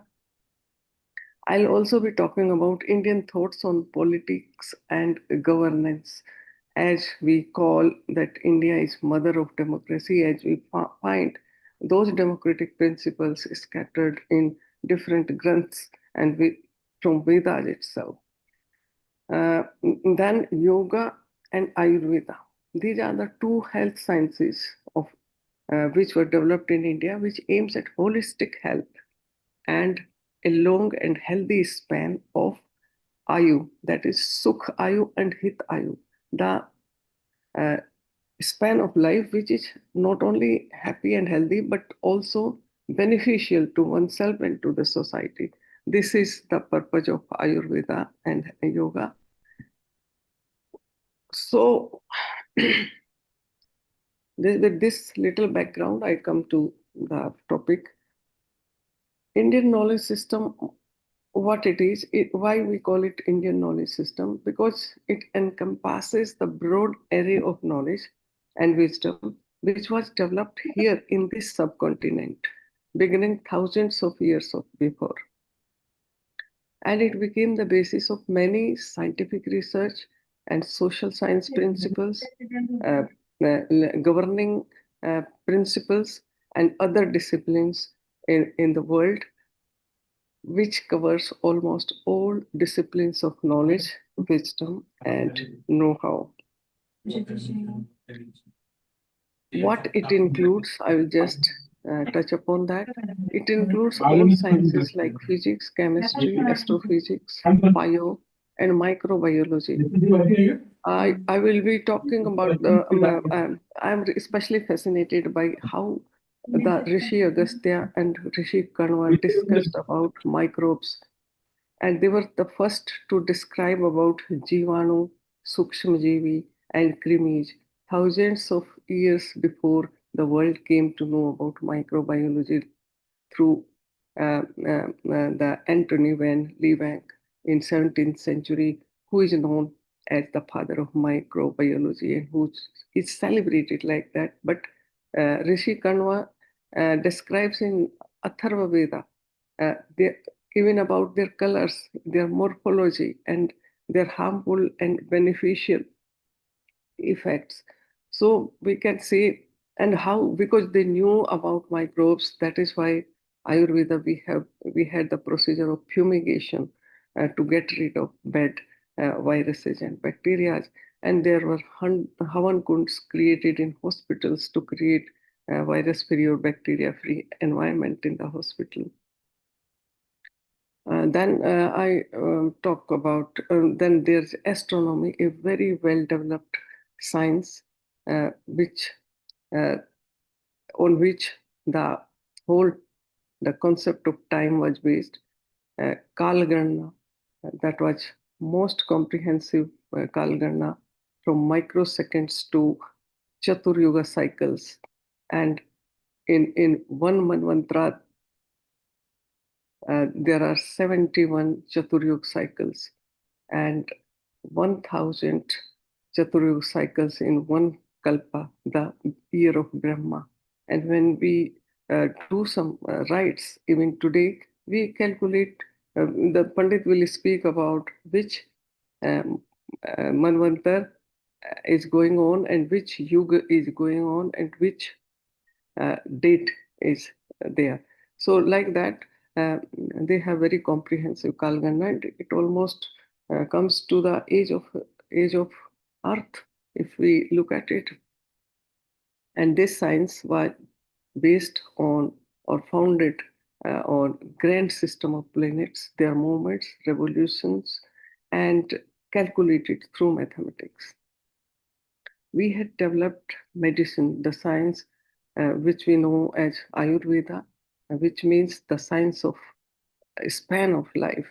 And we had agriculture science, means which crop, which season, how much water it requires, what kind of weather, what kind of soil it requires. They knew all these things. Then we had a very nice social science, social system developed at that time.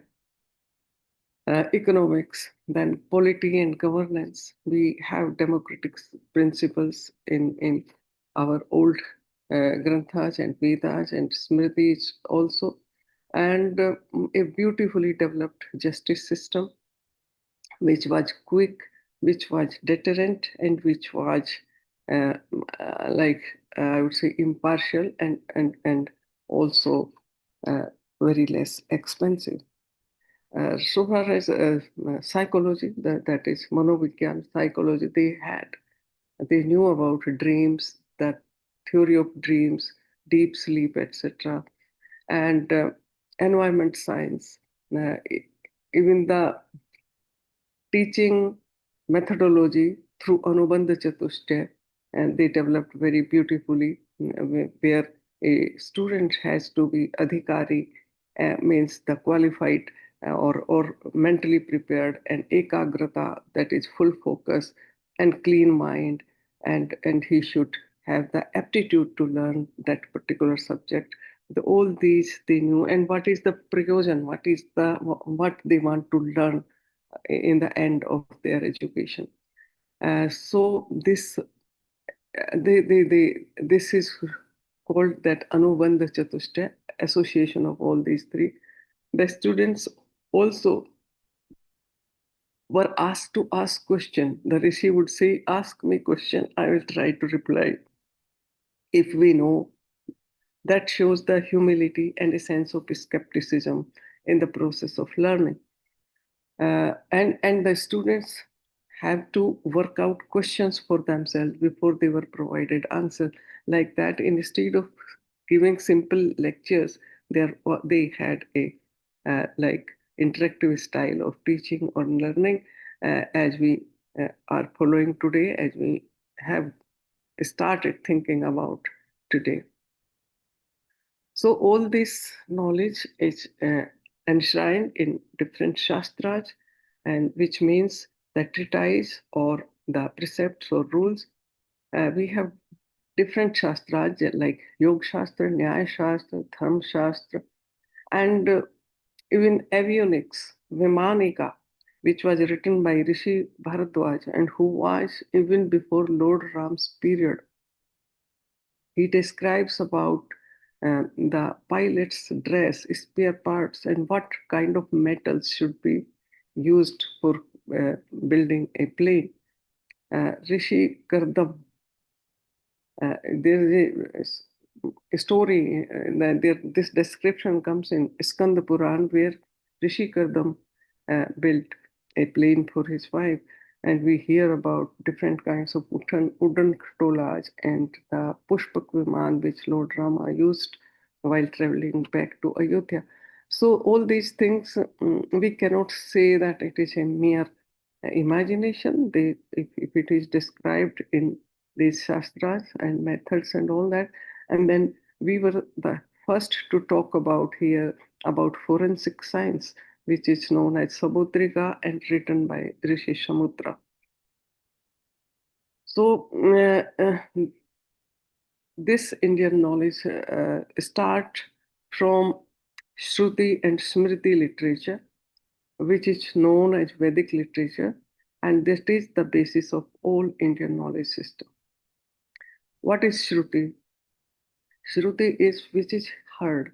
That every word of Sanskrit starts from a basic verb root, like which is heard by rishis in their deep meditation. Though, as we know, the source of all knowledge they believed is in God Himself or the nature. Even whatever research is done today, that is also done through and after observing nature. So they never said that they only attributed all this knowledge to God Himself, or and they said they heard it from the God. That is why it is called Shruti literature, which has been heard, and it includes 4 Vedas, that is Rig Ved, Yajur Ved, Sam Ved, and Athar Ved, and then came Brahmans and Aranyakas.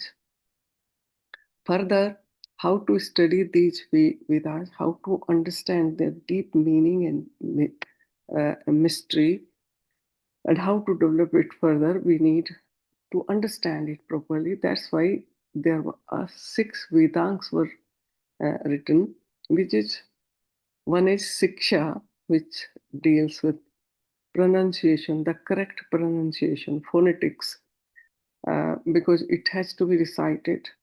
So it should be correctly pronounced. Then Kalpa, the rituals, that is different kinds of ritual to be performed. And then Vyakaran, that is grammar, that is very important to understand the correct meaning of all the mantras. And you know, Sanskrit has the best or most scientific kind of grammar.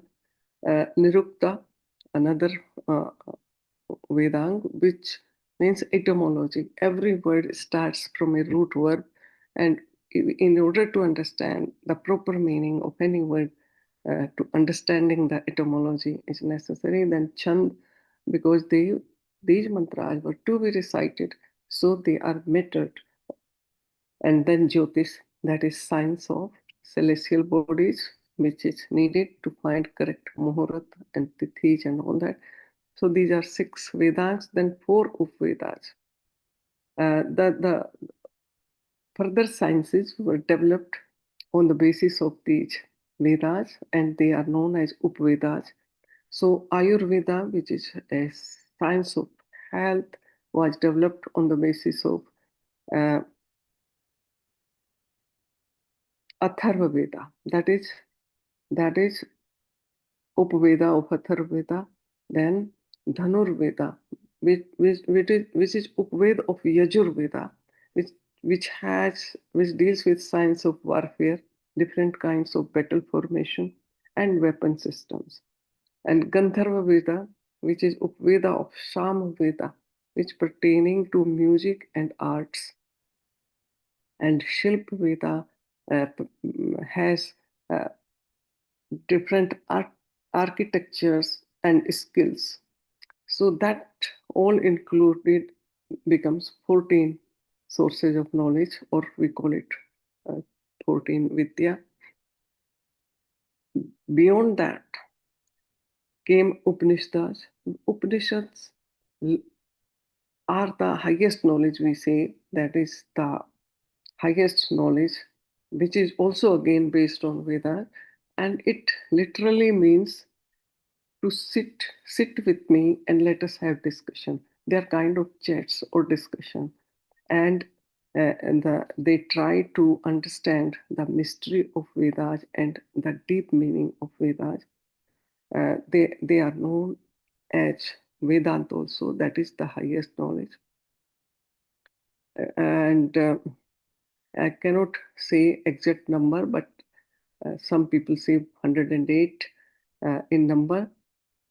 Out of them, I will mention about the important one, like, or most prominent one, all are important, like Isopanishad, which tries to understand the nature of Supreme.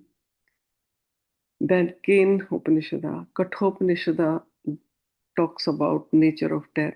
There is a story of Nachiketa who goes to the Lord of Death and tries to ask questions from him. Then Prashnopanishad, that is I would say that is the art of asking questions. There are 6 questions which were asked in that, and they have embedded like structure which begins with microcosmic questions, then increasing details of microcosmic. And it has amazing explanation of dreams and deep sleep and even human physiology, where it is described that human body has heart as a principal organ of self or Atma, from where arise 101 major arteries.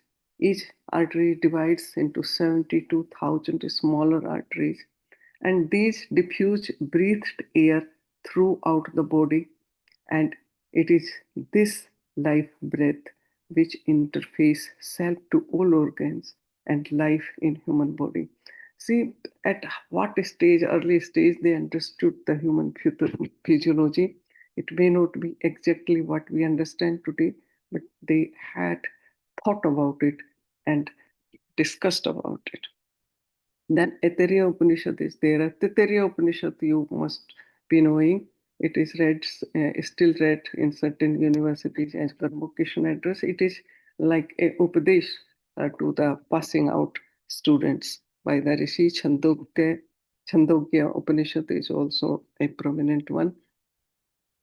And now I come to the Smriti literature. Smriti, again, the meaning is to remember. So they are the Dharma Shastras which are to be remembered. Their objective is to regulate personal and social life and to create institutions based on the principles of Shrutis like Vedas. So they are, in a way, code of conduct or dharma. Dharma doesn't mean the religion or faith in this. Their meaning of dharma is different. That is duties and responsibilities, ethics, etc. So the 2 types of dharma, Raj Dharma, Sadharan Dharma.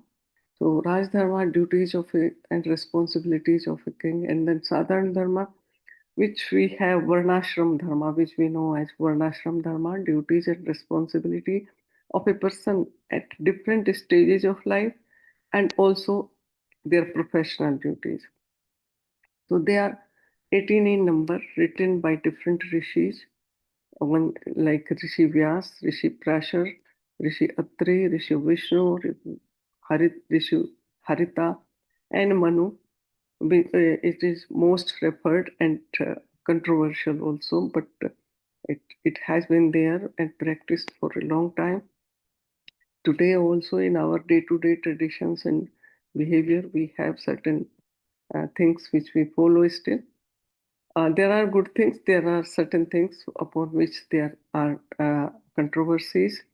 But he has given, Manu has given a beautiful justice system also, which was quick, deterrent, and impartial, and inexpensive. He describes about the qualification of a judge, the qualification of a witness, and the quantum of punishment on the basis of the person's status. The higher the status or higher the education or rank in the society, higher will be the punishment. And there was a reason for that, because a person who is at a higher stature, he is supposed to know all the dharmas, and if he violates, then it is not pardonable at all. Even the kings were not spared. They were, if they commit some crime, so that was considered as pap, and they had to atone for that. So this was the kind of justice system he has given. So this knowledge which was developed by rishis, it was made a part of our way of life in the form of customs and traditions, and a part of our human psyche through the concept of pap and punya, and our duties like rins, different kinds of rins, and concept of dan, etc. So it survived on that basis because we were practicing it in our day-to-day life. Despite a long span of centuries of foreign rules, we sustained that on the basis of that. And we still create and follow the panchangs, tithis, seasons, and festivals. And the scientific knowledge they had about tides, which was used for navigations, etc. So this knowledge or science they developed was not owned or patented, but they meant that the knowledge is for all humanity and for the benefit of all living beings and humanity. That's why they even defined dharma in such a way, yad bhut hitam atyantam, tat satyamiti dharana, viparyaya adharma, yasya dharmasya sukshmatam. This is the sum and substance of dharma, that it should be in the interest of all, and it should be beneficial to all. And whatever goes against that, that is adharma. Having said that, I would give some examples of scientific achievements and contribution of our ancient Rishi Munis or ancient scientists. They were polymaths, and many of them made invaluable contribution in creating new knowledge in different areas. Like Buddhayan, he calculated the value of pi much before, and theory of Pythagoras, which we know as Pythagorean theory, is found in his Sulva Sutra. Aryabhatta, another scientist, describes the method of reaching to the decimal value and concept of zero, number theory. So it is great contribution in the mathematics, trigonometry, geometry, algebra, and astronomy, and the knowledge of tides, movement of planets, and they use this knowledge for practicing different uh, social things like fixing tithis, seasons, festivals, etc. And Aryabhatta was another scientist who was the first to give concept of heliocentrism, that all the planets revolve around the sun and Earth is round and rotates on its axis. and it is not Earth but planets shine by reflected sunlight. And he described all that in the 5th century. While Galileo, who much later in 15th century, around in 15th century, talked about this heliocentrism, and he was criticized and forced by church to withdraw this research article. So here the things were not only discovered or researched, but they were uh, discussed and reached to a conclusion and accepted. Then Bhaskaracharya was another scientist or mathematician, and he was also a space scientist. He was author of Siddhant Shiromani, which deals with the astronomy. The Kanad Rishi, who was the first to talk about atom in Vaisheshikya philosophy. Varamihir, author of Brihad Samhita, he wrote about hydrology, geology, ecology, and Jyotish. Then we had Susutra Samhita, Charak Samhita, that is health science or Ayurveda, I would say. That is Charak Samhita, Susutra Samhita, they are different sciences. One is related to surgery, Susutra Samhita related to surgery, which have different kinds of instrument for surgery. If they could perform the surgery of cataract and removing gallbladder, and they had well-developed science of surgery, and the Charak Samhita deals with human anatomy, genealogy, and different kinds of diseases. So when we talk about this knowledge, I say that this originated in India, and it became the basis of knowledge in later times. As we see, many great theories in various fields have been further propounded by scientists, psychologists, social and political thinkers, and philosophers. They seem to be based on the principles propounded already by different sage rishis thousands of years ago. It seems they must have read these shastras somehow. And because knowledge is ever evolving and expanding, it cannot be static. So it is expanding at a very fast rate. That's why our research at that time believed that Anubhadra Kritvo Yantu Vishwata. Let noble thoughts come to us and let us learn from all directions. So we shouldn't be closing ourselves to this. Rather, we should, as Swami Vivekananda has also said, that we should study modern science as well as Vedanta. Now I come to why we need to look at our ancient knowledge and wisdom afresh at this time. One thing which I find is the degeneration in our value system, whether moral ethics, and we have started like accepting Western values better than ours, while ours are most scientific values or ethics which were developed on the basis of universal consciousness and interconnectedness of the whole universe.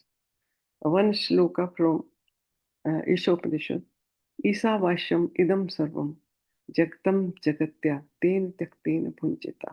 This one shlok or one verse from Ishopanishad solves the world problem what we are facing as environment, because it talks about the whole world, whole universe is pervaded by one Lord, and that's why we should consume according to our needs, and we shouldn't be greedy or destroy, and we shouldn't be stealing from the future generations, and we should leave behind the better environment and better resources for them.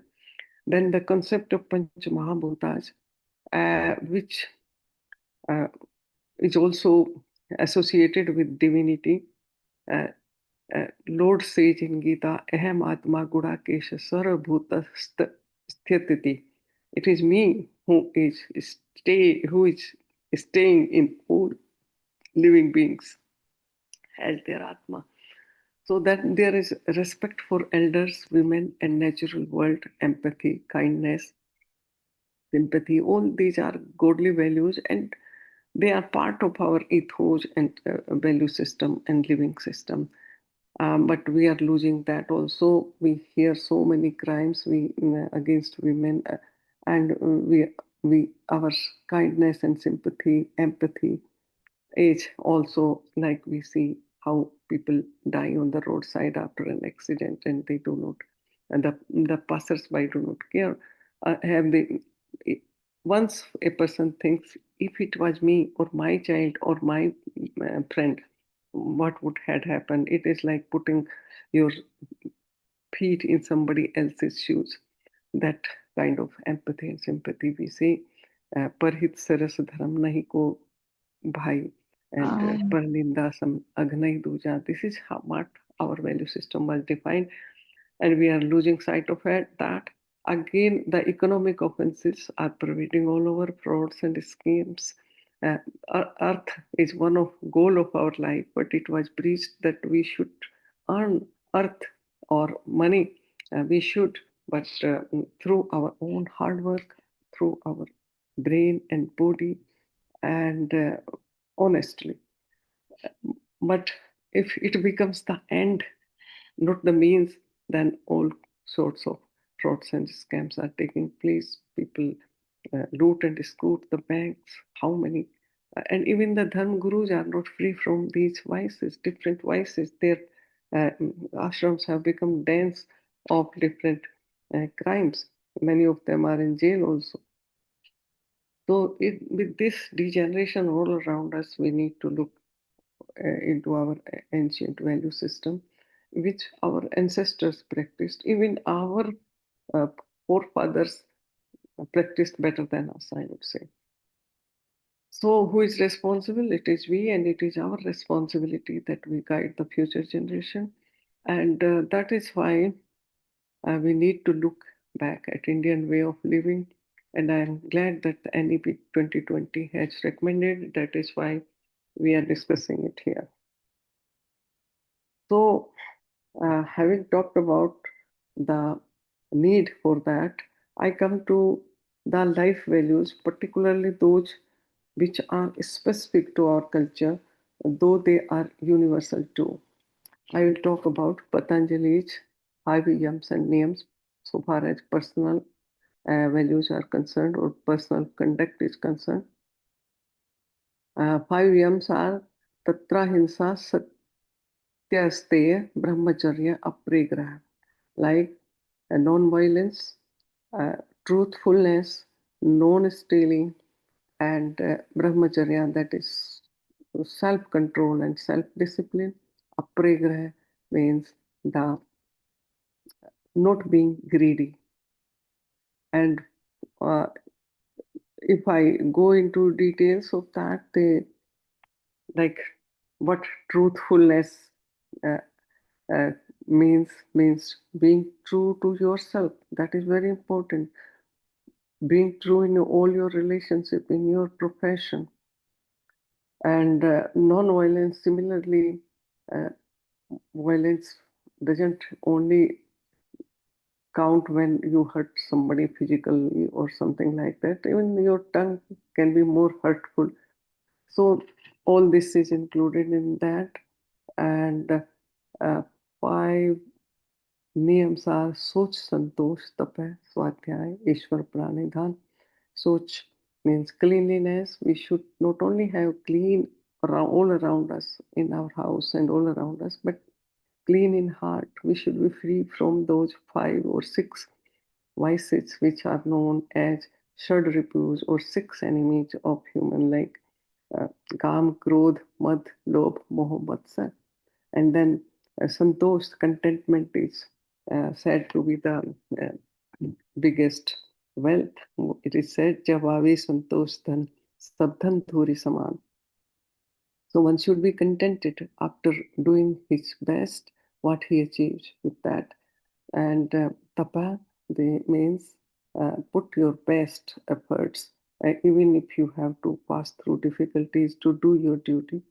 Swadhyay means studying self, to know yourself, to know your own weaknesses and strength, and studying the scriptures or good literature, and then share that knowledge uh, with others. That includes even research.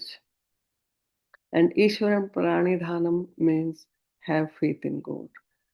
Then these are the 5 yams and niyams I talked in very brief. Then we have Karam Phal theory, which includes Sanchit, Prarabdha, and Agami Karma. This Karma Phal theory provides a profound insight into the interconnectedness of all beings and our moral responsibility that accompanies our actions. Means we are what we our present circumstances are the result of what decisions we have made. So we are responsible for that, and for future decisions also we should be conscious, we should be ethical, and we should know what we are doing. So these are the this is the karmphal theory. Then the concept of pap and punya, that also keep us on the right track. What is akaraniya, what is karaniya? Akaraniya is aparadh, and punya is karaniya. So this is in very brief I touched upon that. Human values and some examples of ancient Indian knowledge in the areas of health, psychology, and environment. I have touched in brief, but we have a concept, that concept of interconnectedness of universe, which runs through all our thoughts, or all our principles of Indian knowledge. That is having interconnectedness of all elements, and that mind and body too. And when we talk about health, that we have divided it at 5 layers in our ancient system, 5 layers or sheets of our whole being. And we how to nourish these at all levels. Ayurveda and yoga aim at holistic health at all the 5 layers. I'll be talking about these 5 layers of our being. That is how our Rishi Munis looked at the whole being of ours. That is, one is Annamaya Kosha. That is, Annamaya Kosh means the outermost gross body. Though our body is made of all the 5 elements, but earth is the element which dominates Annamaya Kosha. And how do we keep it healthy? By eating healthy diet with regularly timed meals, seasonally appropriate fresh ingredients, products, etc. That ensures healthy Anna Kosha, which includes our skin, our I would say body, bones, flesh, etc. And then second layer, we are going inside. That is pranamaya kosha. That is energy form, which comes from vayu and food. That is the clean air and fresh food.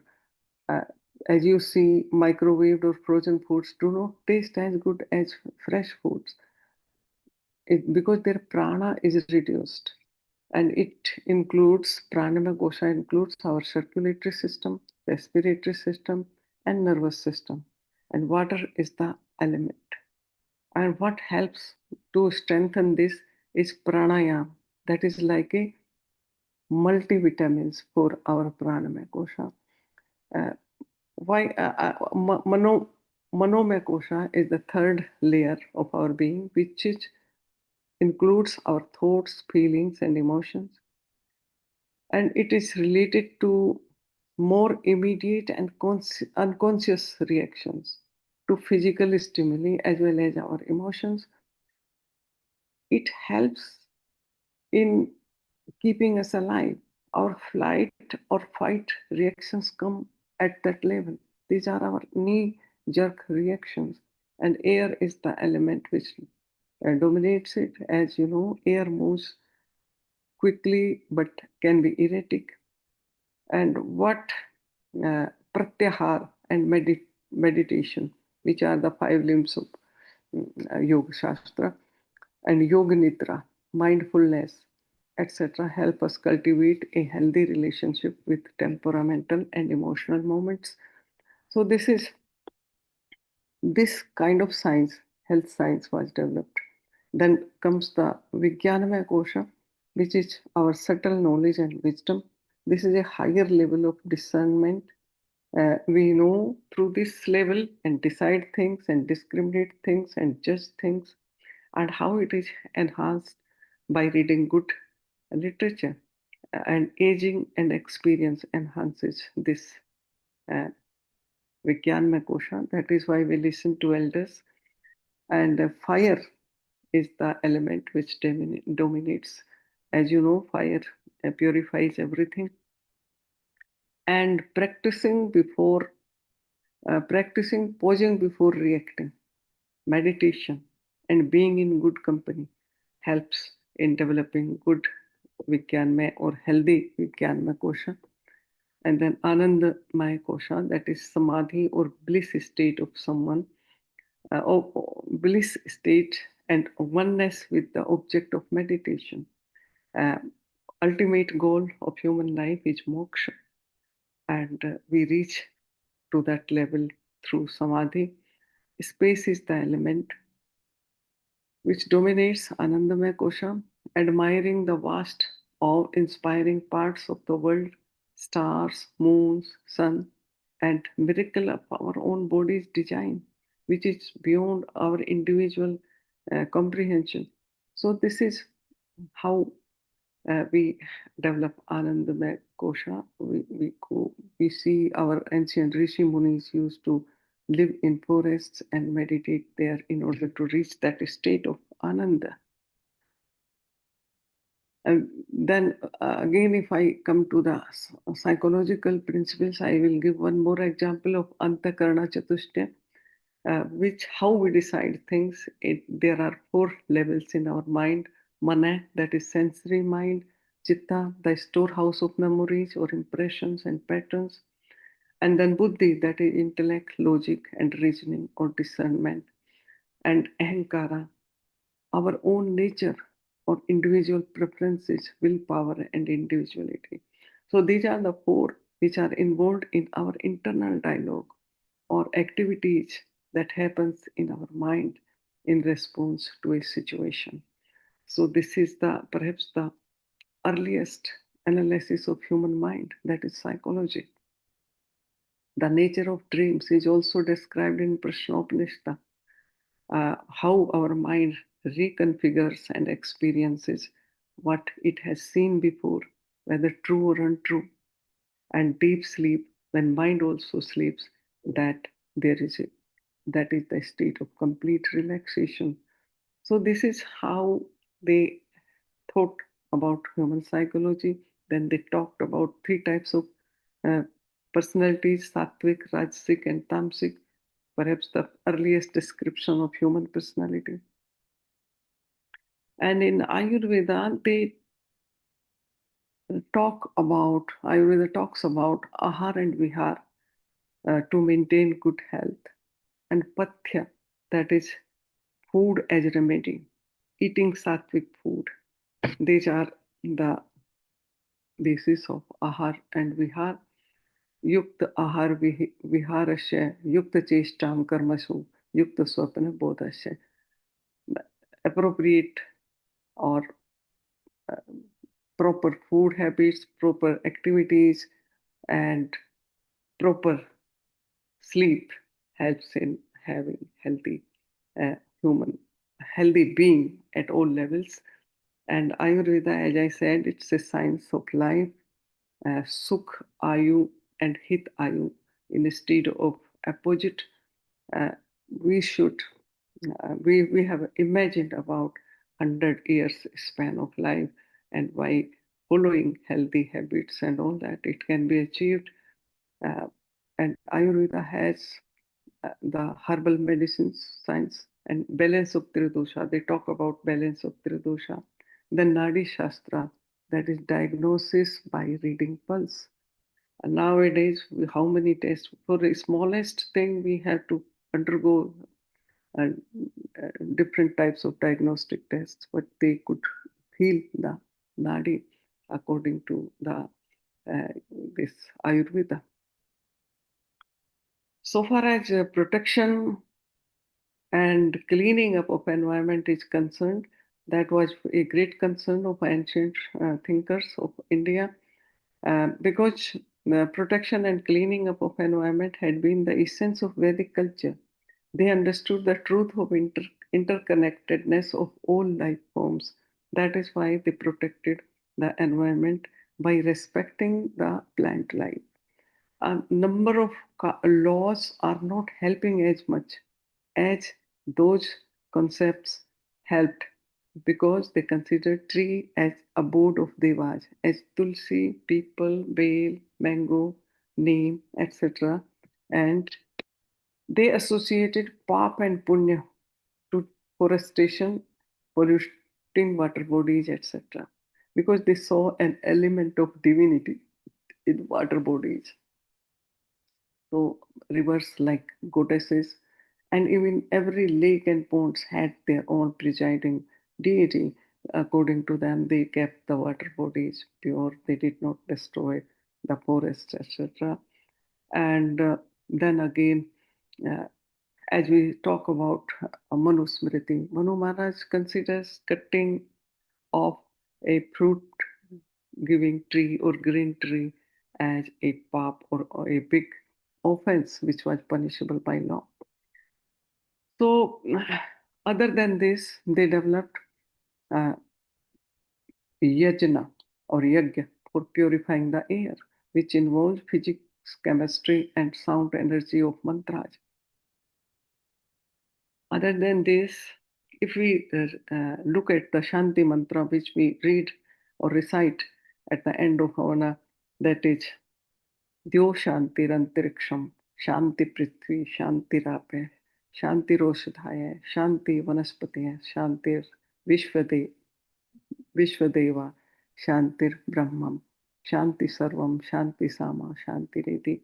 So this mantra includes one, it contains our prayers as well as the inspiration for peace that extends from skies and space to earth, inside the earth and deep oceans and rivers, from natural forests and herbs to crops, from human mind and soul to all human activities inspired by knowledge and science, and from devas of cosmic forces to all living beings. This mantra forbids humans from creating any disturbance in the natural order. The entire concept of conservation, preservation, and protection of environment has been condensed in this single hymn from Yajurveda.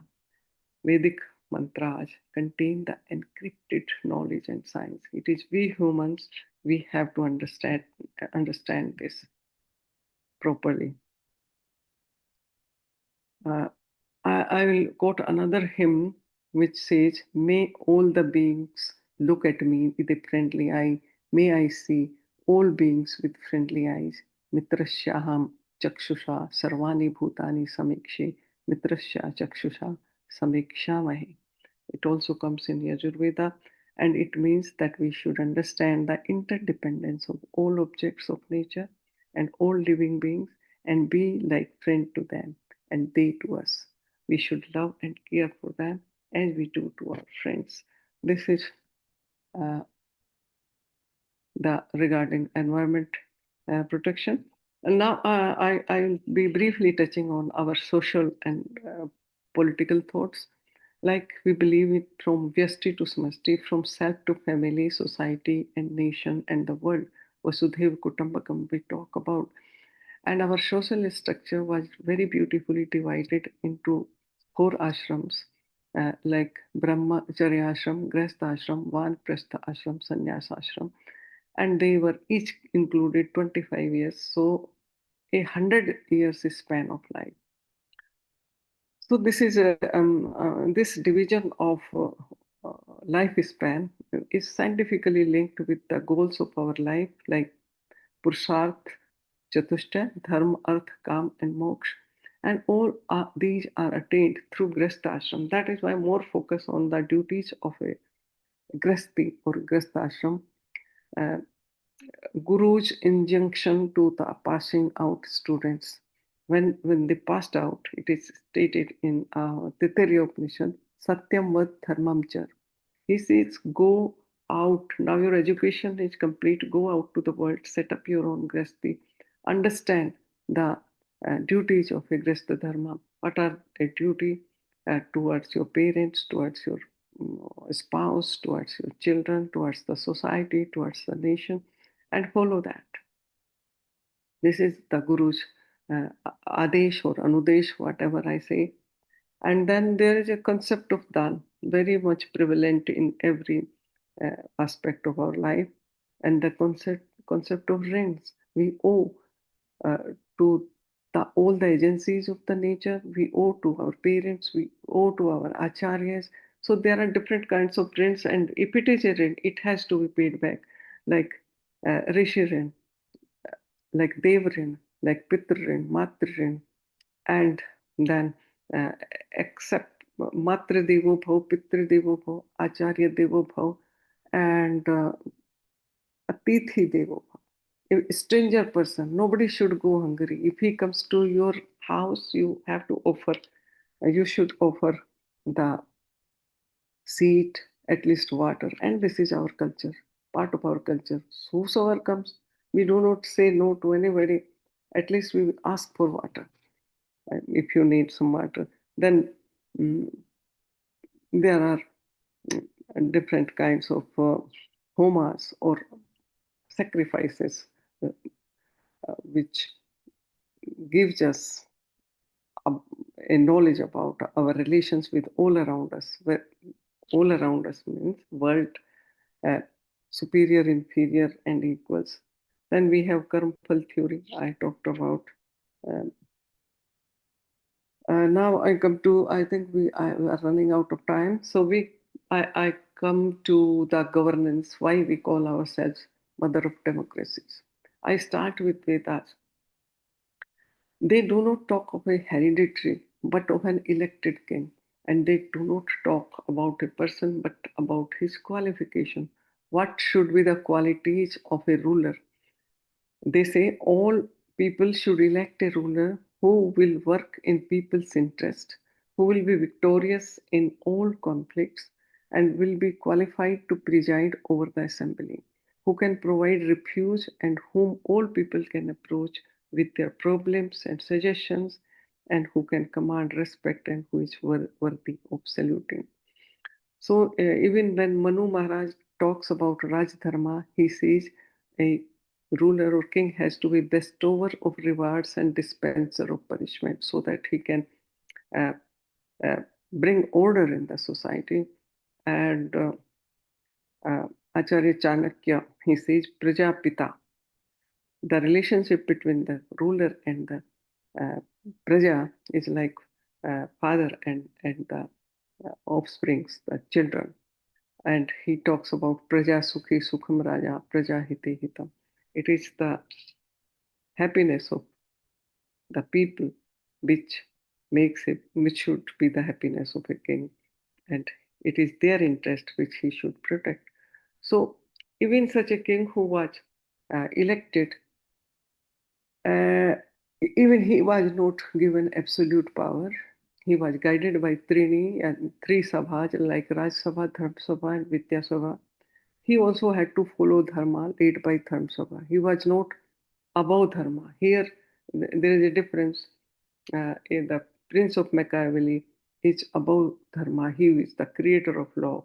But here, Dharma Sabha was to create law, and Raja was not above that. And there was a beautiful system of, as I cannot say about the practice, but what it is written, Raja ke adhin sabha और सभा के अधीन राजा, राजा और सभा प्रजा के अधीन और प्रजा इन सब सभा के अधीन. Like the checks and balances, which we talk about in today's constitution. Our rules or laws were decided through debate and reaching to a consensus. Purva Paksha, that is proposal, and Uttar Paksha, that is the final decision, that was decided through Shastra or discussion or debates. And even in our spiritual and philosophical principles, Shastra was very much involved. So these are all democratic principles. Rig Veda talks about our wishes or prayer. Sam gachadvam, samvaddhatvam, samvo manansi janatam, samano mantra samiti samani, samanam manasya chittamesham. Let us all assemble together, let us speak together, let all minds be in harmony. This is how we talk about democratic principles. And even the fundamental duties and rights which are given in our present constitution seems to have roots in Indian thoughts. The concept of welfare lies in many concepts of our ethos like dhan, creating public facilities, and feeding the old and children and guests first in Grasta Ashram Dharma. And the fundamental duties, number J, I would say, it is very much reflects our Karma Yoga, which is given in Bhagavad Gita. It talks about to strive towards excellence in all spheres of individual and collective activities, so that the nation constantly rises to higher levels of endeavors and achievements. It roots in Karma Yoga as described in Gita. Yoga Karmashu Koshalam. You achieve the excellence in your activities or in your actions if you do it through yoga. Bhagavad Gita is unparalleled in knowledge of living perfect and balanced life. It is a most popular philosophical and spiritual treatise, greatest gift to humanity from India.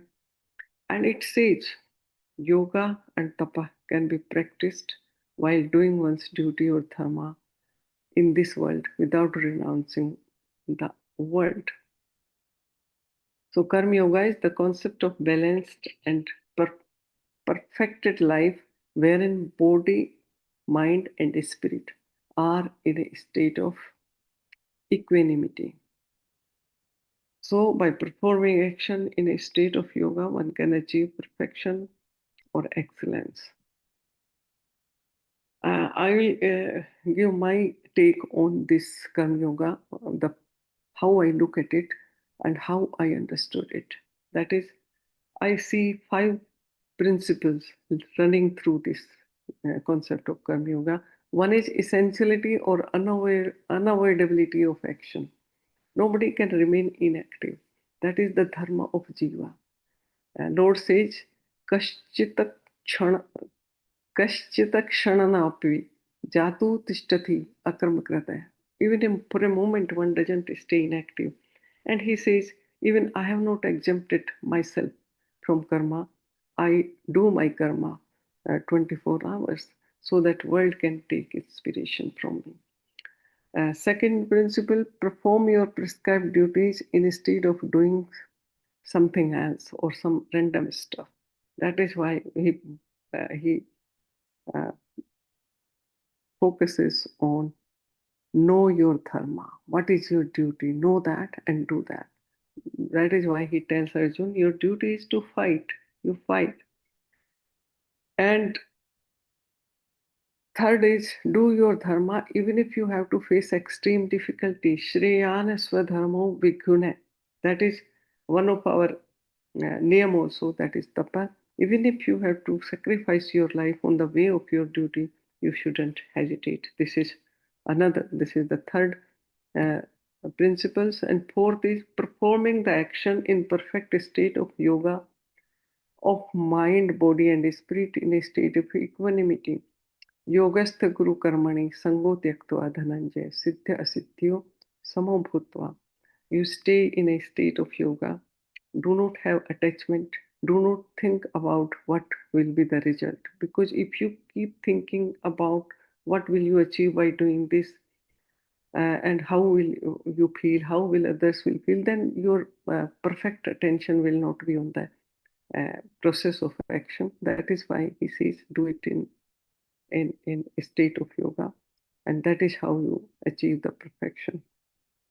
And fifth is performing the duty is the only part over which one has the power or claim, and no claim or power on the result, nor have the arrogance of doer. So this gives you perfect peace of mind when you do your best.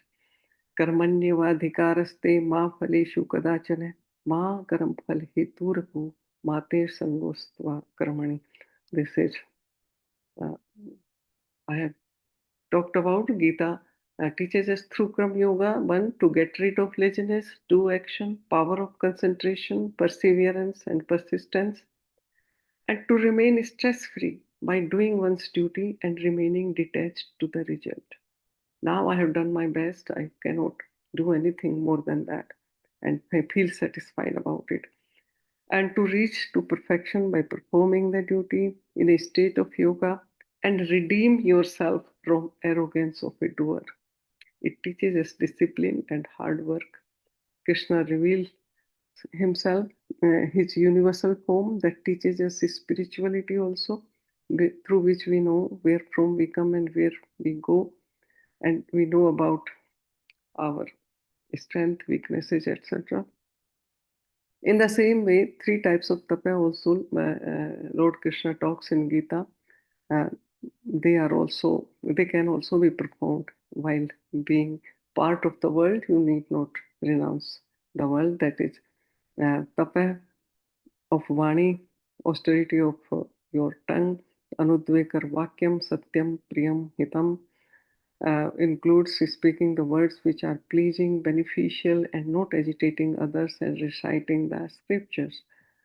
Austerity of body, that is Dev Dvij Pragya Pujan, Socham, Arjavam, Brahmacharyam, Ahimsa, and Man ki tapasya, austerity of mind, Manah Prasada, Somyatam, Monam, Atma Vigrah, Bhavashuddhi, etc. So, having discussed or touching on these Vedas, Vedangas, Sukvedas, and Smritis, and the different kinds of scientific knowledge, skills, and arts, it is said that 18 arts were taught, or 18 skills were taught in Texla University. Vedas, again, I would say Vedas exhort humans to discover, explore, invent, and search science and spiritual knowledge.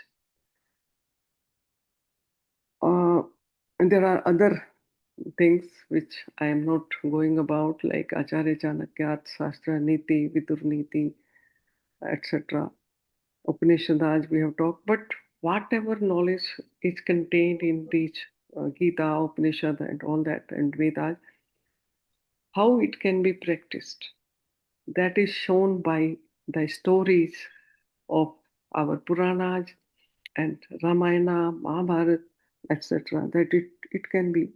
Ramayana is the story of character of Maryada Purushottam, an ideal character which offers hundreds of life lessons, and Mahabharata teaches us innumerable personal, social, relationship, and political lessons. It teaches us in a negative way. It teaches us if Maryadas are broken, there will be Mahabharata.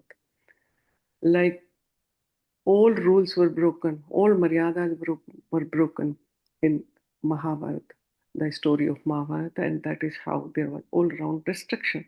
So we have to preserve our values and Maryadas and remain within that. That is what Mahabharata teaches us.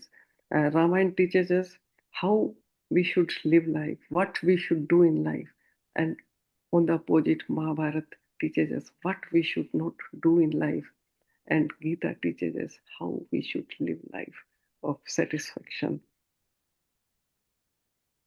So these things which I have discussed, this all knowledge content is very much there. It was used and practiced in our ancient times, but of late what we observe, that the Vedic mantras have been limited to performing yajnas without understanding the message. Gita has been limited to recitation, path karwa do uska. And it's time that we dig out this treasure of Indian knowledge and assimilate it with our educational system and thoughts and practices. Very importantly, how to integrate this Indian knowledge content within the syllabus of various subjects as a course content is the question for the universities to address. But I would say that the bane of Indian knowledge system is lack of research. We should focus on research. Others do research in Western countries, in US, about our existing knowledge, and they show it to the world in a different way that we have done this. Whether it is mindful thinking, mindful this breathing, our pranayam, and even different kinds of things. I have read somewhere that there was a research where why there is a high chances of having strokes in bathrooms, and on the basis of a study, it was published in some journal. But if you do not, if you do not take bath in following the right rules, you can die while bathing. This is what they say. But because if you pour water directly on our head, then the temperature, the body doesn't adjust with the temperature and like that. But the same way, how we were following the same rules, what we will first wash our hands and feet and then face, and then water will go to the head. These are the traditions which we are following, but others are proving it medically. That is why I say the bane of our Indian knowledge system, lack of research. More focus is needed. And third thing which I would like to leave with you, that our students or our children will follow what we do. That is, we should set a high standard of conduct and character.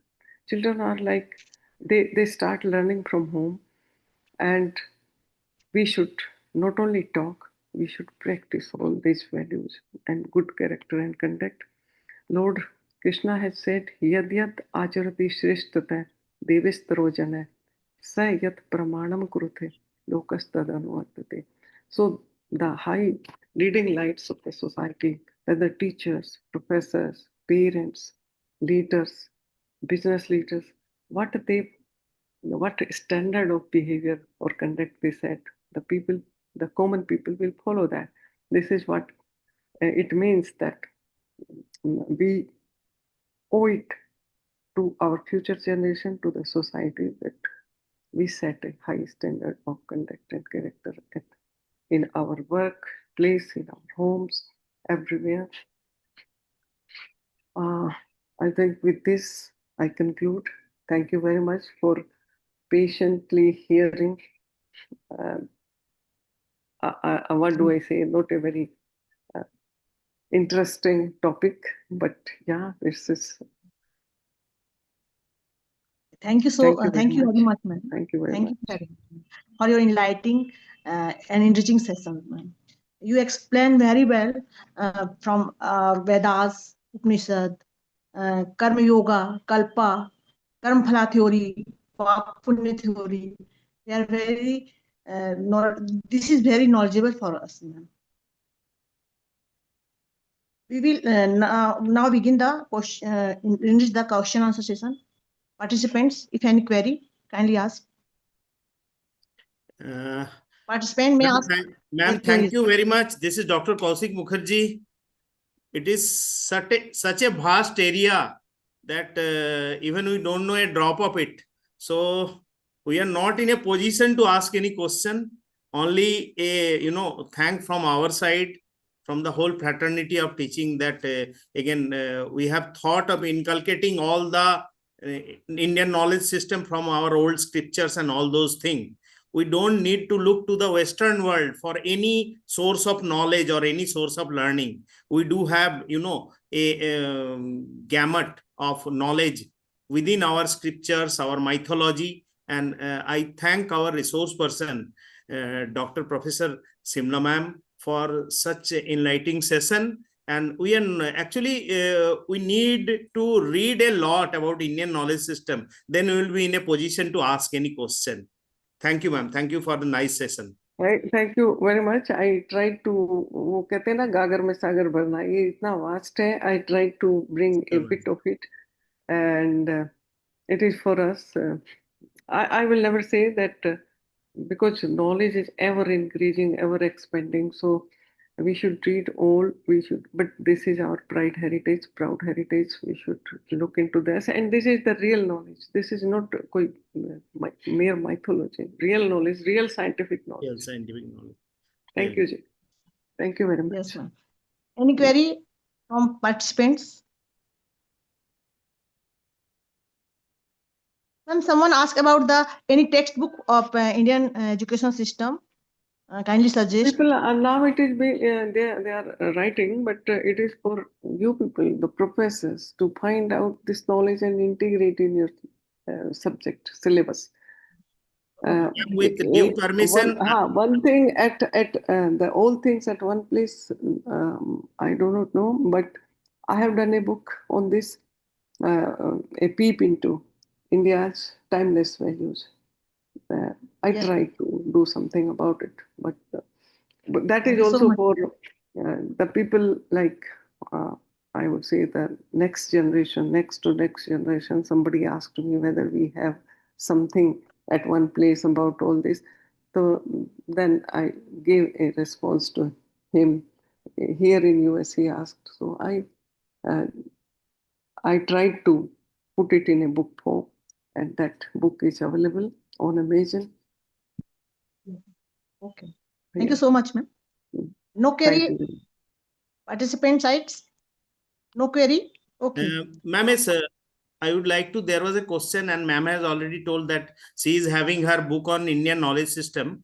And once I was... No, not book Indian knowledge system. I would say that is Indian timeless India's timeless values. Okay, ma'am. And few more couples of books are also available. That is a peek into India and timeless values, sir. Yeah. Okay. Thank you, ma'am. Thank you. On the behalf, Thank you very much. Okay. On the behalf of entire UGC MMTTC team, SGTB Khalsa College, University of Delhi, and AP Nabda College, Jabalpur, I extend my sincere gratitude to our esteemed resource person, Dr. Simla ma'am, for delivering such an insightful and thoughtful provoking on the Vedas, Upanishad, and our ancient education system. Ma'am, your deep knowledge, rich experience, and profound perspectives of Indian knowledge system have added immense value to today's program. I also thank all participants, their active involvement, disciplined participation throughout the session. Thank you so much, ma'am. Thank you very much. Thank you all. Thank you so much, ma'am.